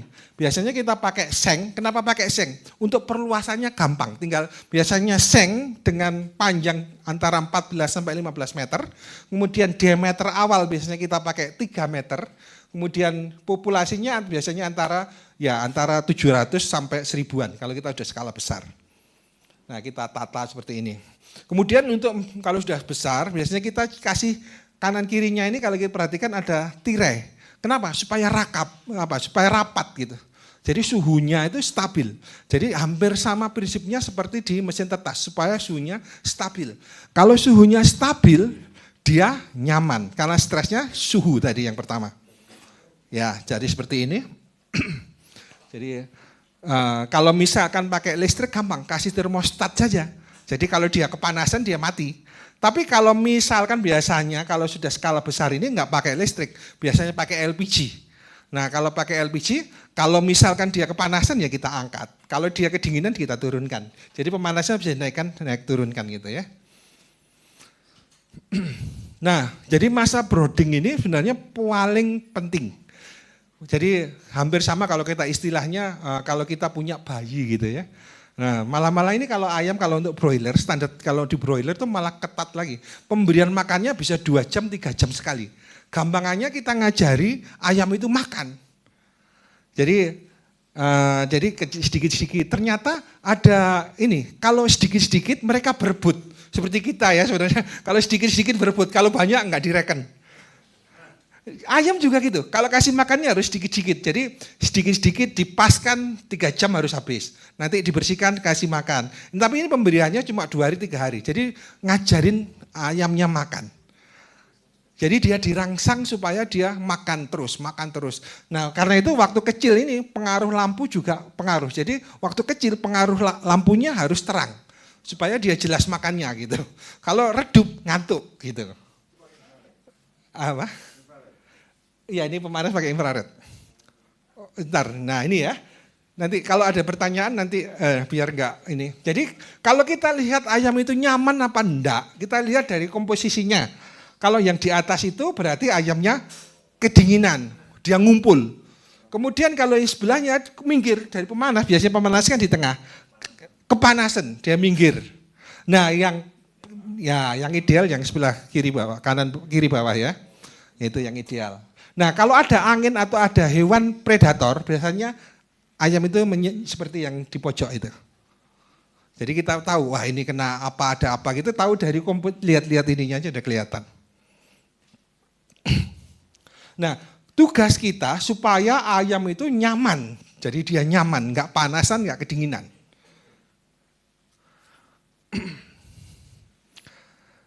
Nah kalau ayam kampung, jadi ayam kampung itu kan biasanya perluasannya itu 1 minggu sekali. Kenapa? Kan semakin tambah besar. Jadi tambah besar diluaskan, tambah besar diluaskan gitu. Jadi patokannya biasanya kalau 70% lahan sudah dipakai harus diluaskan. Kenapa? Kalau nggak diluaskan kan sumpek. Kalau orang kita sumpek, kenapa kalau sumpek? Ya rebutan makan, rebutan minum, rebutan oksigen, rebutan tempatnya jadi bau. Karena terlalu sesak. Karena itu harus diperluas setiap 1 minggu sekali. Nah kemudian juga ini, jadi kalau misalkan ada ayam DOC-nya datang, kita cek. Jadi 24 jam setelah DOC masuk kita cek. Jadi kita cek tembeloknya ini, kita cek tembeloknya, kemudian kita cek kakinya. Jadi gini. Jadi kalau misalkan ya tembeloknya itu harus penuh dan lunak yang bagus itu. Jadi penuh dan lunak. Dan kakinya harus hangat.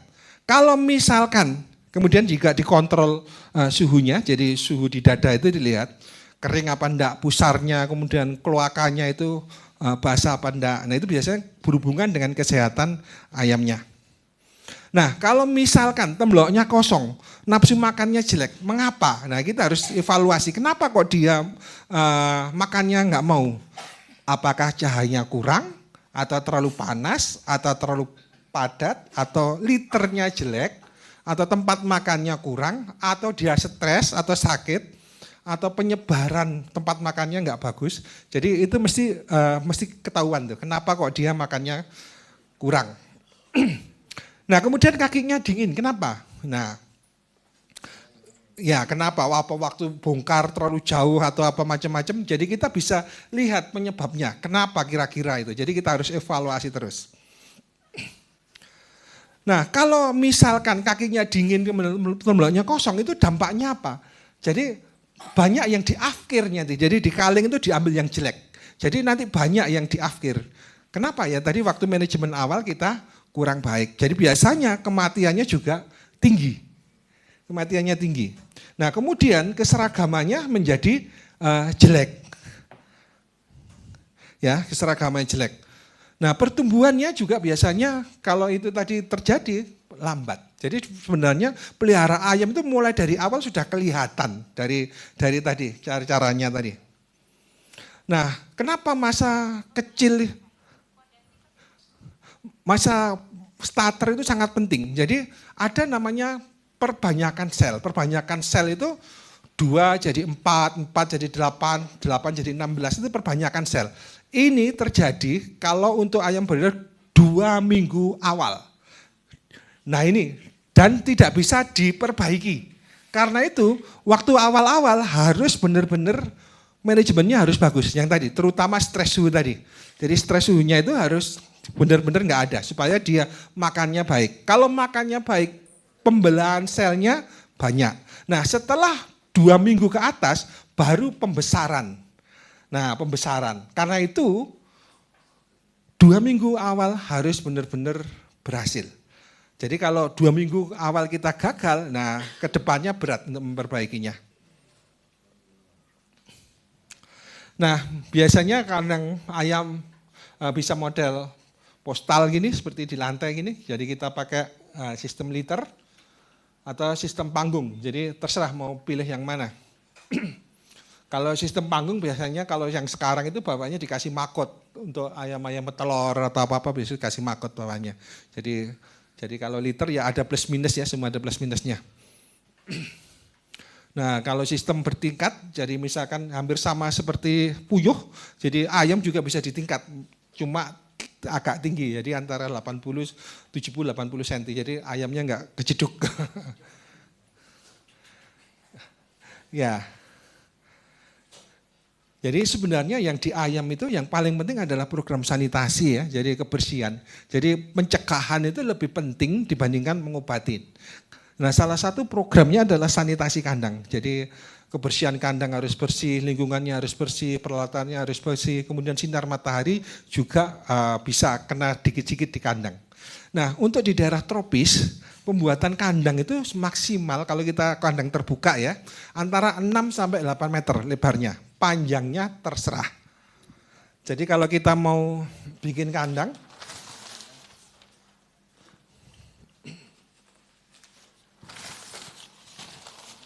ya lebar itu antara 6 sampai 8 meter.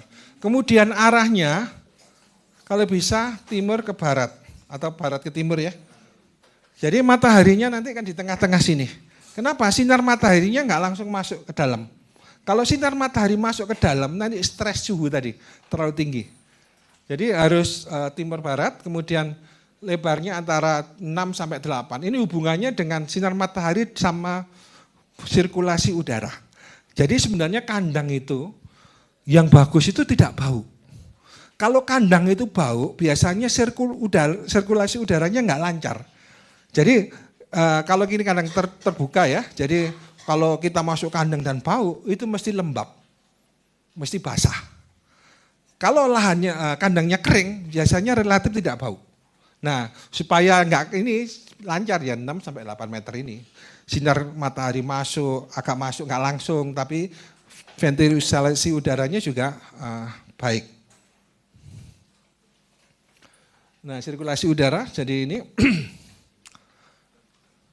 Nah, kemudian kalau misalkan di daerah itu ada namanya program vaksin ya, setiap perusahaan programnya beda-beda, jadi terserah mau yang mana. Nah, tapi kalau di tempat kami jarang menggunakan vaksin. Dengan catatan gini, nggak boleh memasukkan ayam dari luar. Jadi kalau kita kan terus mengeluarkan boleh, kalau jual kan mesti mengeluarkan. Tapi nggak boleh memasukkan ayam dari luar. Kenapa? Memasukkan dari ayam dari luar ini relatif juga memasukkan penyakit juga. Ya. Kalau menurut Bapak Ibu, vaksin itu organik enggak? Kenapa? Penyakit itu hidup atau mati? Hidup. Sebenarnya vaksin itu sebenarnya organik juga. Soalnya dia menggunakan virus yang dilemahkan, makhluk hidup. Nah, tapi sebenarnya vaksin itu enggak penting, enggak usah dilakukan kalau di daerah itu enggak ada pandemi, enggak ada bibit penyakit di situ. Jadi kalau bibit penyakit di situ enggak usah datangkan penyakit ke situ. Jadi tahunya dari mana? Dari lingkungan kita. Jadi kalau lingkungan kita kok biasanya ada istilahnya aratan ya. Biasanya aratan itu biasanya ND atau telo itu. Nah berarti di daerah itu ada ND. Tapi kalau daerah itu enggak ada telo dan lain-lain, enggak usah divaksin. Tempat kami lama enggak divaksin, enggak apa-apa. Jadi vaksin itu tergantung kondisi daerah. Ya salah satu biasanya penyakitnya ngorok. Mungkin kita diskusi aja Bapak Ibu. Ya, saya lanjutkan yang ngorok ini sebenarnya awal sekali. Jadi awal sekali penyakit itu masuk karena di tenggorokan. Terutama untuk ayam broiler. Kenapa? Dia kan kepanasan. Ayam itu enggak mempunyai kelenjar keringat. Untuk membuang panas dia buka mulut. Nah ketika dia buka mulut, kemudian kalau di kandangnya itu kotor kan banyak penyakit. Akhirnya masuk ke dalam tenggorokan. Akibatnya dia ngorok dulu. Biasanya gitu. Jadi sakit ayam itu biasanya dimulai dari ngorok, kemudian penyakit-penyakit yang lain belakangan. Yang diserang dulu biasanya ngorok. Ya. Oke Bapak Ibu, mungkin itu yang dapat saya sampaikan. Ya, silakan sebentar dari belakang dulu. Tadi udah semangat sekali. Minta tolong. Sebentar Pak ya.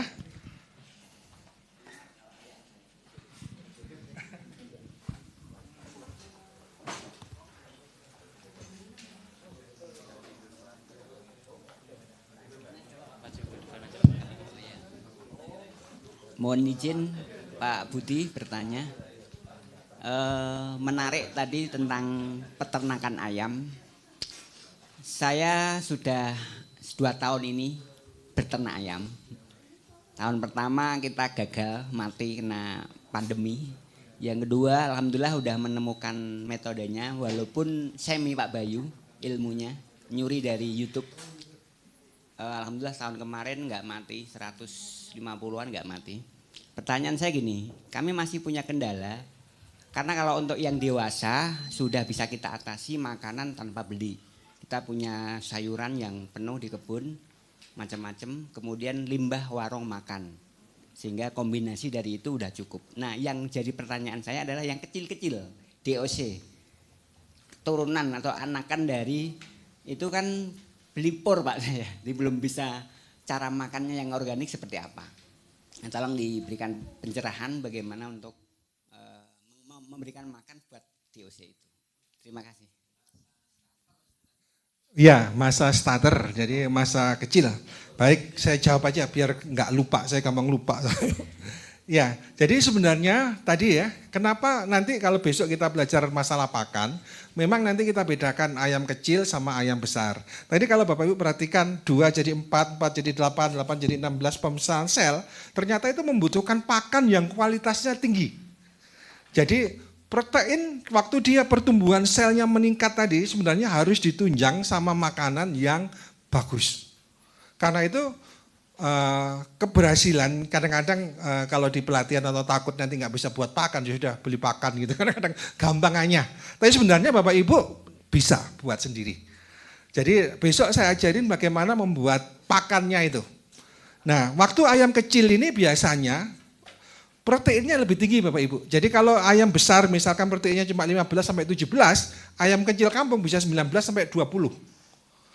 Jadi pakannya beda-beda. Kenapa waktu ayam besar kok gampang? Iya, soalnya proteinnya kecil.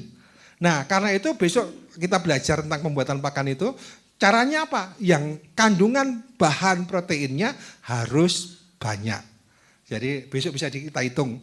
Biasanya kalau untuk bahan protein kita bisa pakai tepung ikan, bisa. Yang kita lagi kembangkan adalah pakai asola. Oh, sampai tuntas. Oh, oke. Oh ya. Oke.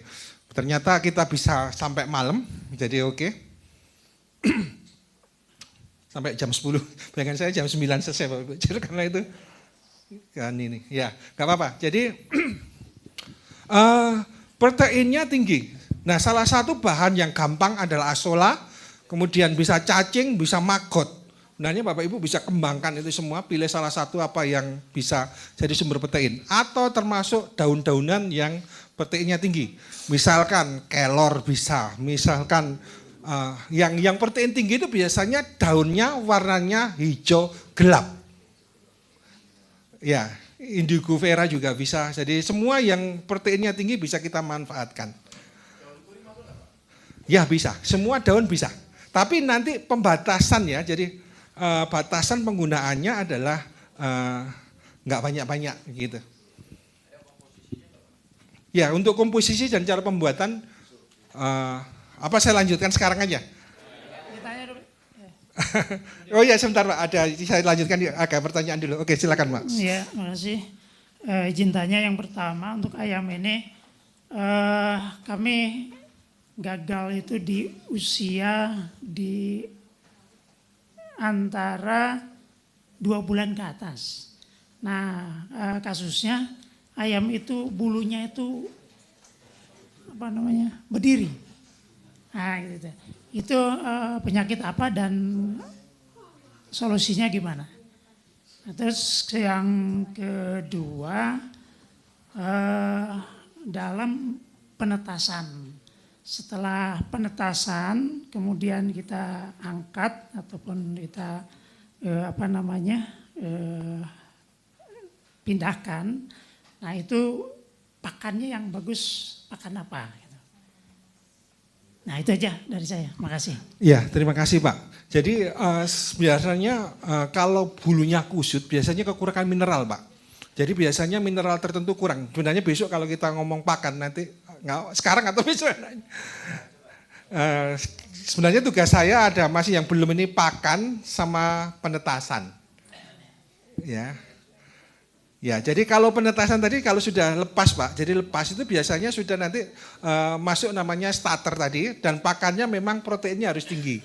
Ya, jadi kalau kita buat pakan sebenarnya nanti dipisah-pisah. Jadi kalau kita buat ayam kecil berbeda dengan ayam besar. Seperti tadi saya jelaskan. Jadi waktu 2 jadi 4, 4 jadi 8 itu butuh protein tinggi. Protein itu membuat sel berkembang itu. Kalau sudah besar, energinya yang tinggi. Sebenarnya kalau kita pengen cepat gemuk, nah energinya ditinggikan. Biasanya energi itu hubungannya dengan karbohidrat. Jadi kita mau arahnya kemana nih? Jadi kalau misalkan waktu kecil proteinnya tinggi, energinya nggak terlalu tinggi. Kalau ayam besar proteinnya rendah, energinya tinggi. Nah kemudian juga untuk jenisnya juga beda-beda. Untuk ayam petelur sama pedaging juga beda. Jadi ayam petelur ini harus kita jaga. Nggak boleh terlalu gemuk. Jadi kalau terlalu gemuk atau terlalu kurus, produksi telurnya turun. Jadi beda dengan ayam pedaging, di-los saja, dikasih makan yang banyak supaya gemuk aja. Nah di Indonesia itu kan nggak ada standar ya, lemaknya berapa, yang penting kan bobotnya berapa. Jadi kalau mau cepat gemuk, ya energinya dibesarkan. Ada, besok kita ada semua. Jadi prinsipnya sederhana buat pakan itu. Ya, Saya lanjutkan ya. Nah, mau penetasan atau pakan dulu? Oke, kita ngomong pakan dulu ya. Saya nanti pertanyaannya berikutnya ya. Nanti setelah saya selesaikan materi pakan ya. Enggak, kalau hari ini pakan, hari ini. Oh gitu ya. Ya. Ya. Soalnya ada waktu 1 jam. Atau saya isi penetasan ya. Penetasan nggak terlalu lama. Ya boleh. Tanya jawab boleh udah. Oke Pak silahkan. Ya sebentar.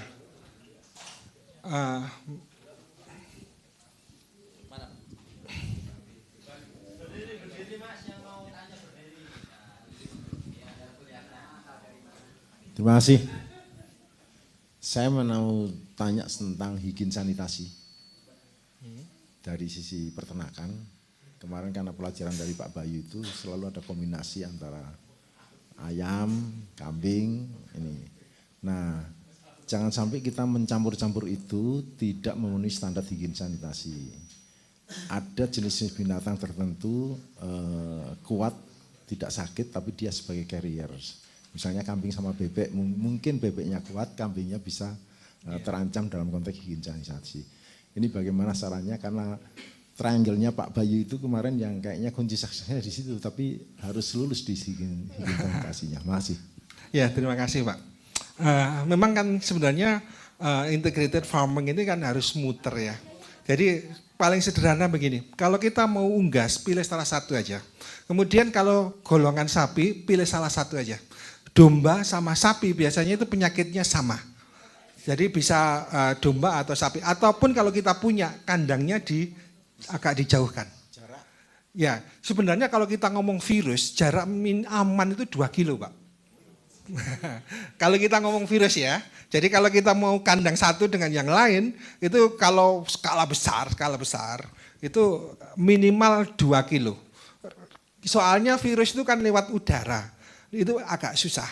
Nah tapi kalau misalkan skala kita nggak terlalu banyak ya sesuai dengan lingkungan aja disesuaikan.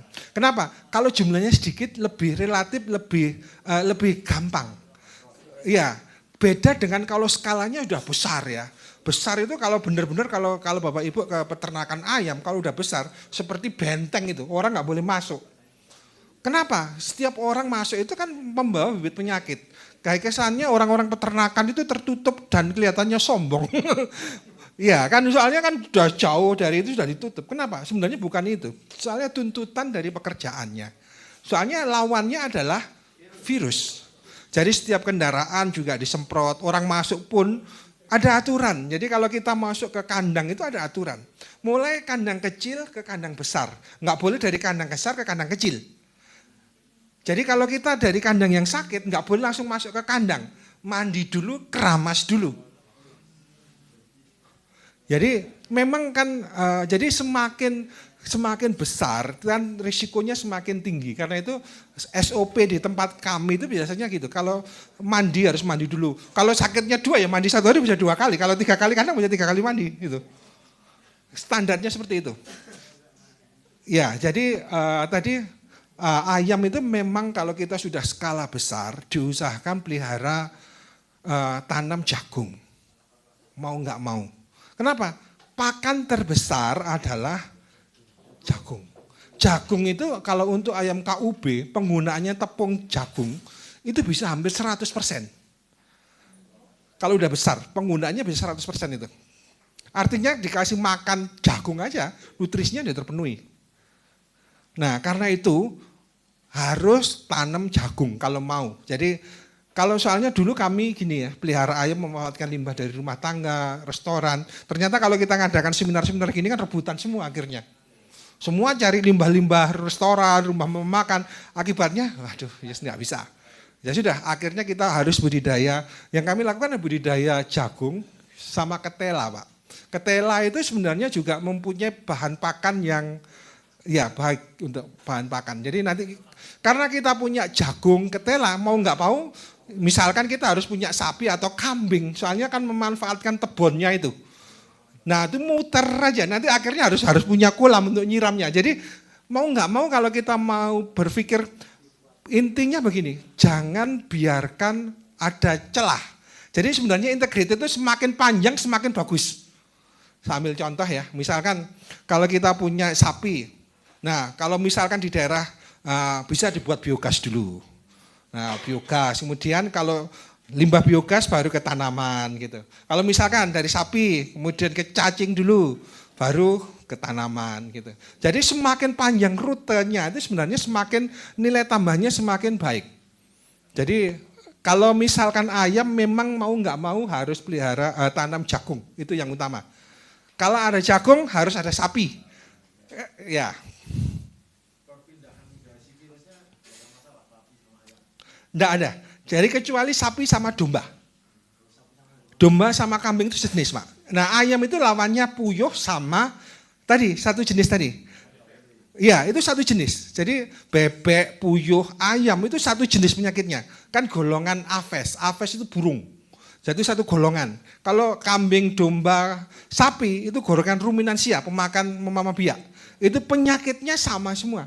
Karena itu kalau bisa dihindarin. Kalau mau ya jarak kandangnya agak jauh. Jangan di satu lokasi. Yang kecil mesti kalah. Ya, yang kecil mesti kalah. Jadi kalau tadi misalkan kita ada puyuh, ada ayam sama bebek. Yang kalah duluan puyuh. Kambing domba kalah duluan. Jadi sebenarnya semakin besar daya tahannya semakin kuat.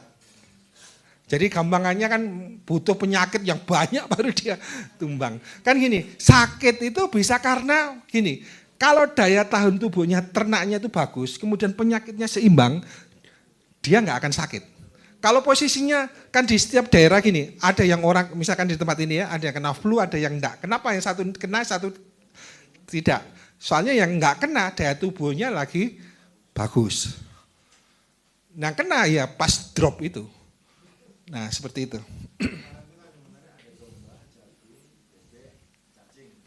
Ya.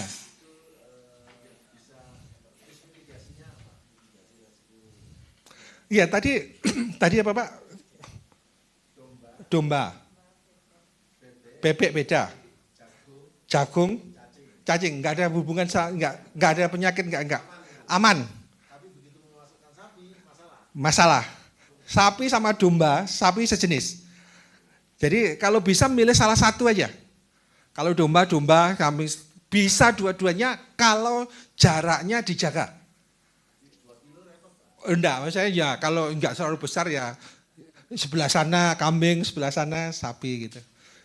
Jadi jangan dicampur satu area. Karena itu kalau Bapak Ibu perhatikan di peternakan ya sapi-sapi, domba-domba. Iya beda kapling lah. Jadi ya kalau maksud saya enggak se ekstrim gitu ya, kadang-kadang ya ada agak jauh lah.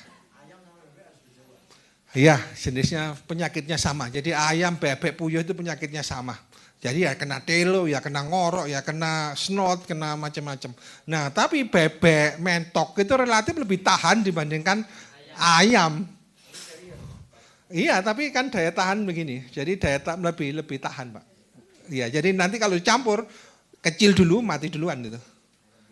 Ya mati duluan. Ya mungkin seperti itu. Mungkin ada pertanyaan lain? Ya silakan.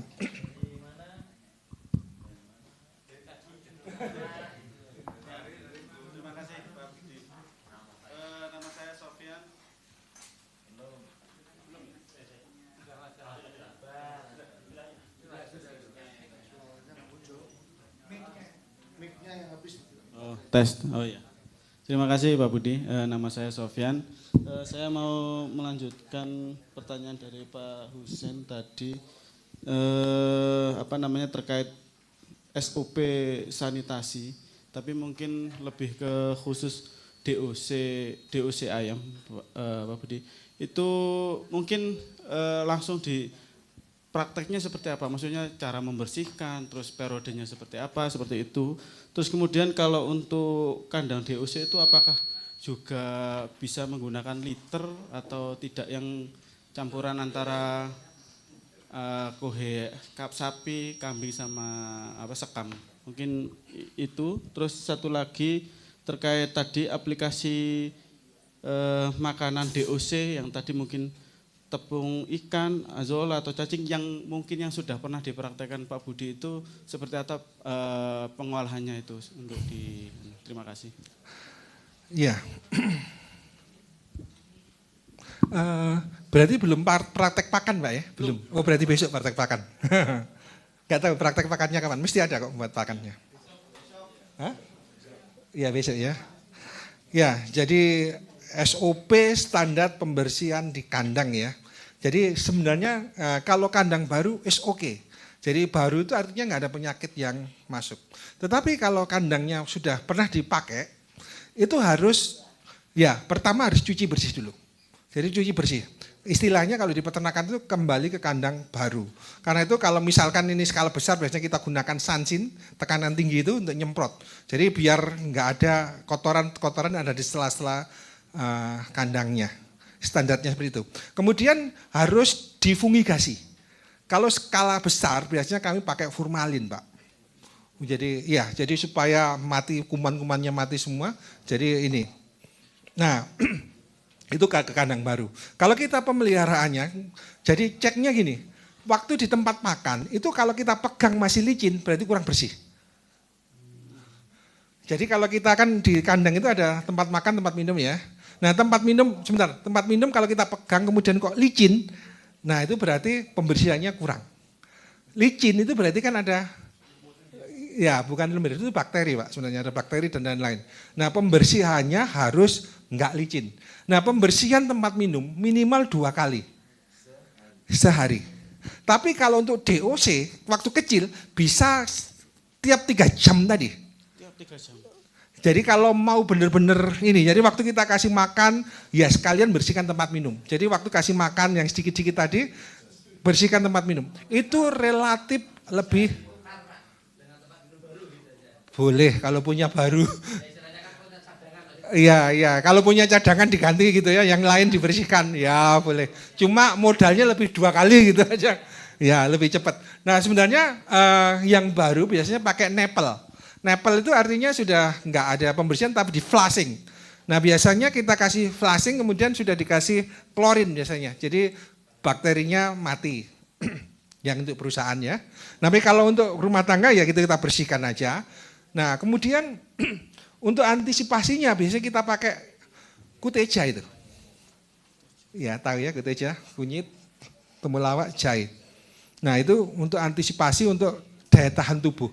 Ternyata kalau kita gunakan kuteja itu, daya tahan tubuhnya meningkat. Jadi, tapi gini ya, kalau kan sudah praktek belum ya? Besok mungkin praktek ya. Kuteja, jahe, temulawak, kunyit. Nah, nanti kunyit itu gunanya adalah antibiotik. Kunyit itu antibiotik. Kemudian temulawak itu adalah memperbaiki pabriknya makanan. Pabriknya makanan itu di hati. Temulawak itu mengandung kurkumim. Jadi kesehatannya di hati. Nah kemudian jahe itu untuk mempelancar peredaran darah. Jadi sebenarnya ternak itu nggak akan sakit kalau peredaran darahnya lancar, nutrisinya terpenuhi. Nah kalau misalkan untuk standarnya bisa perbandingan 1-1-1 biasanya gitu. Tapi kalau misalkan ayamnya sakit bisa 3-1-1. Jadi kunyitnya dibanyakkan, antibiotiknya dibanyakkan. Jadi temulawaknya 1, jahe 1 gitu. Nah sebenarnya bisa juga seperti ini ya. Minta tolong slide, saya mau slide ke ini.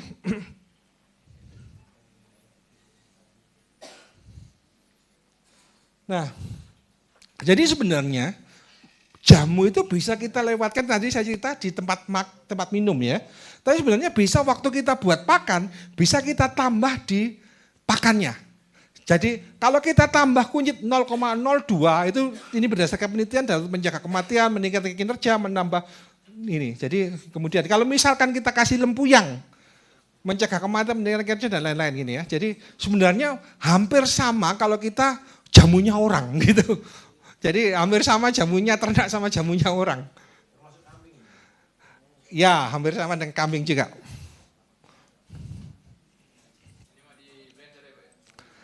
Ini tadi modelnya begini ya. Ini tadi model kering. Jadi kita campur ke pakan. Jadi bahan itu dikeringkan, kemudian digiling, kemudian dimasukkan di pakan. Tetapi yang model ini kan model basah. Kalau model basah bisa dimasukkan lewat air minum. Kalau itu lewat pakan. Jadi gini, biasanya kalau kita sudah punya ternak banyak itu bisa antisipasi. Oh, di sebelah ada sakit apa gitu, bisa kita campurkan di pakannya. Jadi sudah nggak usah di tempat minum, jadi ada sekali pakan, sekalian jamunya.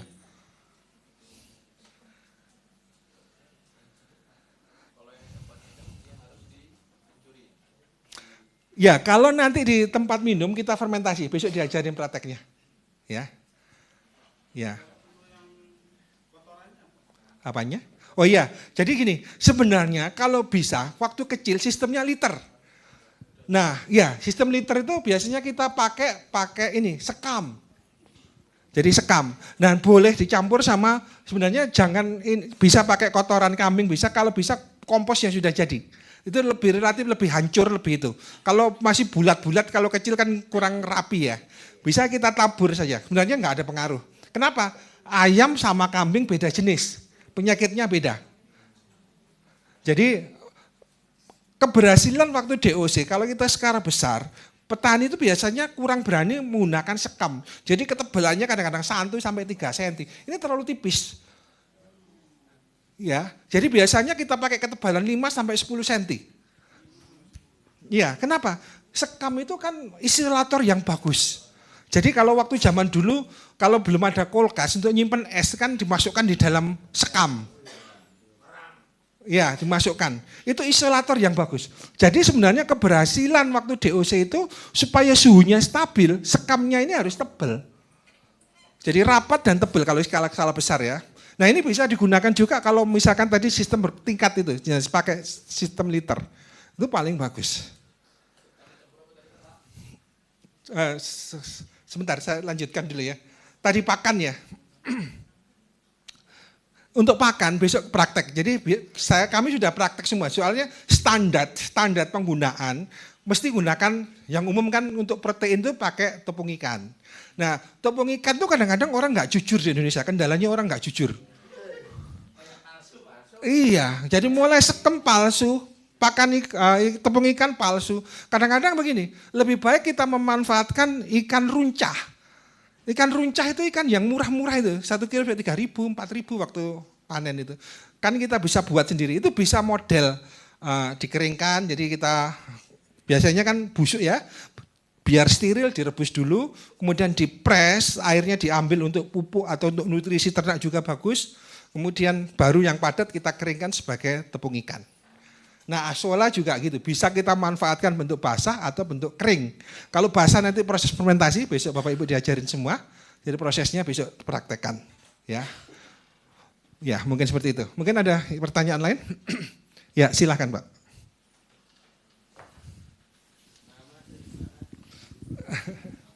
Assalamualaikum. Waalaikumsalam. Assalamualaikum warahmatullahi wabarakatuh. Perkenalkan, nama saya Taryanto dari Akira Farm Gedu Temanggung. Yang saya tanyakan masalah kuteja Pak. Itu dosisnya kalau kecil itu berapa, kalau besar di berapa mili gitu. Cukup Pak. Matur nuwun. Ya, terima kasih Pak. Jadi biasanya kami menggunakan 1 mili per 1 liter. Nah jumlahnya itu mengikuti dia minumnya Pak. Jadi waktu kecil minumnya sedikit, jadi dosisnya seperti itu. Tetap aja kita perbandingan 1 mili per 1 liter. Ya, udah cukup itu. Ya, 1 banding 1000 ya, 1 per 1000. Nah, sampai seterusnya. Ya, seterusnya. Jadi untuk antisipasi sampai panen Pak. Sampai panen. Ya, jadi begini, saya cerita mulai dari kecil ya. Gini, waktu ayam masuk waktu kecil itu biasanya dia mengalami dehidrasi di transportasi. Karena itu gini, ayam itu tahan nggak makan selama 3 hari. Kenapa? Di dalam tubuhnya ada namanya kuning telur. Kuning telur itu cadangan dia makanan. Jadi Tuhan itu luar biasa. Soalnya apa? Kalau kan dari telur itu nggak menyusui ya. Beda dengan yang melahirkan. Jadi dia sudah dikasih Tuhan cadangan untuk makan itu mencari selama 3 hari. Karena itu sebenarnya jadi waktu ayam kecil itu yang penting adalah air. Karena itu biasanya di tempat kami, biasanya kalau ini, jadi misalkan ini ada tempat makan yang bentuknya baki itu, feeding tray namanya, jadi bentuk baki itu kita kasih air. Nah air itu kita bisa kasih gula sama vitamin. Gunanya apa? Supaya dia minum, dapat air gula, dapat energi. Artinya apa? Biar dia gak gampang stres. Jadi dia langsung datang, langsung kita ngasihkan di dalam, bukan ditenggelamkan ya, cuma dikasih di airnya aja. Jadi enggak sampai tenggelam, cuma di batas air kakinya aja. Dia akan minum. Nah ketika dia minum, dia akan makan, seperti itu. Nah baru kemudian ya makan yang lain udah aman gitu. Ya.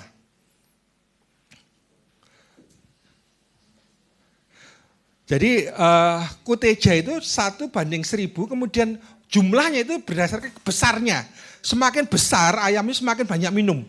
Jadi otomatis jumlahnya makin banyak juga. Jadi tergantung dari ininya. Nah tapi sebenarnya enaknya begini. Kalau kita main organik itu batasannya biarpun banyak, enggak apa-apa. Tapi enggak ekonomis gitu aja. Jadi enaknya enggak ada salah benar. Jadi apanya? Ya efeknya sedikit sekali. Jadi efeknya sedikit sekali. Jadi kalau banyak juga enggak apa-apa, tapi ya enggak ekonomis gitu aja. Ya gitu aja Pak. Terima kasih. Ya silakan. Ya mic-nya tadi.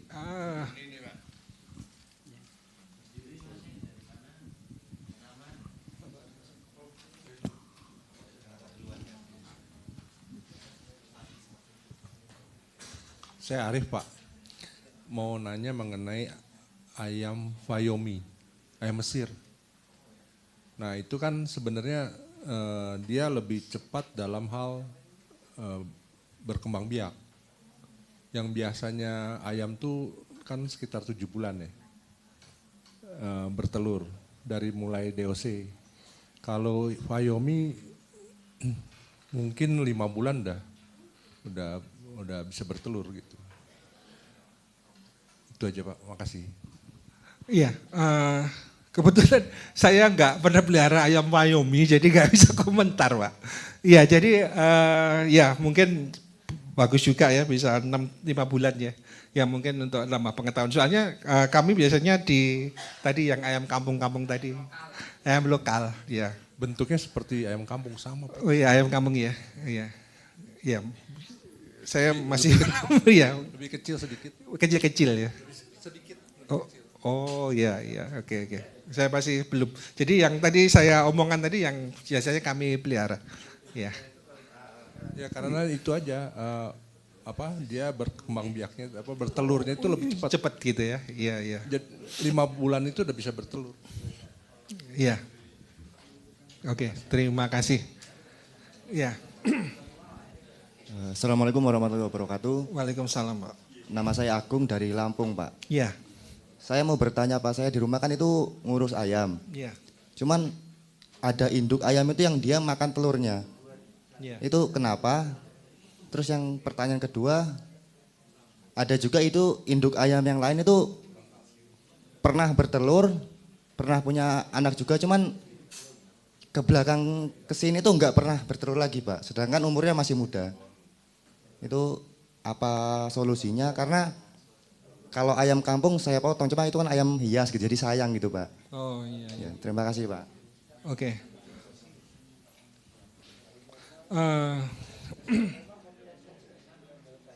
Ya, ayam sebenarnya ayam itu jenisnya kanibal Bapak Ibu ya. Jadi ayam itu jenisnya ini makan temannya. Jadi kanibal. Jadi KUB itu juga saya pernah kalau misalkan kandang itu sampai habis dimakan temannya. Nah, kebanyakan gini juga. Kenapa kok biasanya ayam kok kanibalnya tinggi? Jadi makan telur dan biasanya mineralnya kurang. Jadi secara insting dia itu akan mencari biasanya kalau dia menjilat atau apa biasanya mineralnya kurang. Karena itu bisa dikasih mineral milk atau misalkan daun-daunan yang warna hijau. Daun-daunan juga banyak mengandung mineral juga. Nah, ya, jadi ayam itu sebenarnya kalau misalkan kan ada ini ya, pernah bertelur kemudian nggak bertelur lagi, nah itu banyak faktor yang mempengaruhi. Jadi, tapi begini, jadi biasanya kami pakai misalkan jamunya itu dari apa ya, apa yang telurnya banyak itu kepiting. Ya, jadi biasanya yang kepiting yang telur-telurnya banyak itu biasanya juga memacu untuk pertumbuhan telur. Nah besok Bapak Ibu praktek dengan padi yang sudah ditunaskan, sudah dicambahkan. Nah itu untuk ayam petelur, gunanya apa? Gunanya adalah untuk vitamin E. Jadi sebenarnya nanti bisa dipraktekkan besok pembuatan pakan itu. Kenapa kok ini? Nah vitamin E itu bagus untuk produksi telur. Jadi nyoba jangan dipotong dulu, coba dikasih yang vitamin E tadi. Atau misalkan kalau ada kuning telur bisa difermentasi, jadi kuning telur difermentasi. Jadi kok kuning telur apa jadinya telur dari kepiting atau dari yuyu yang banyak telurnya itu bisa difermentasi.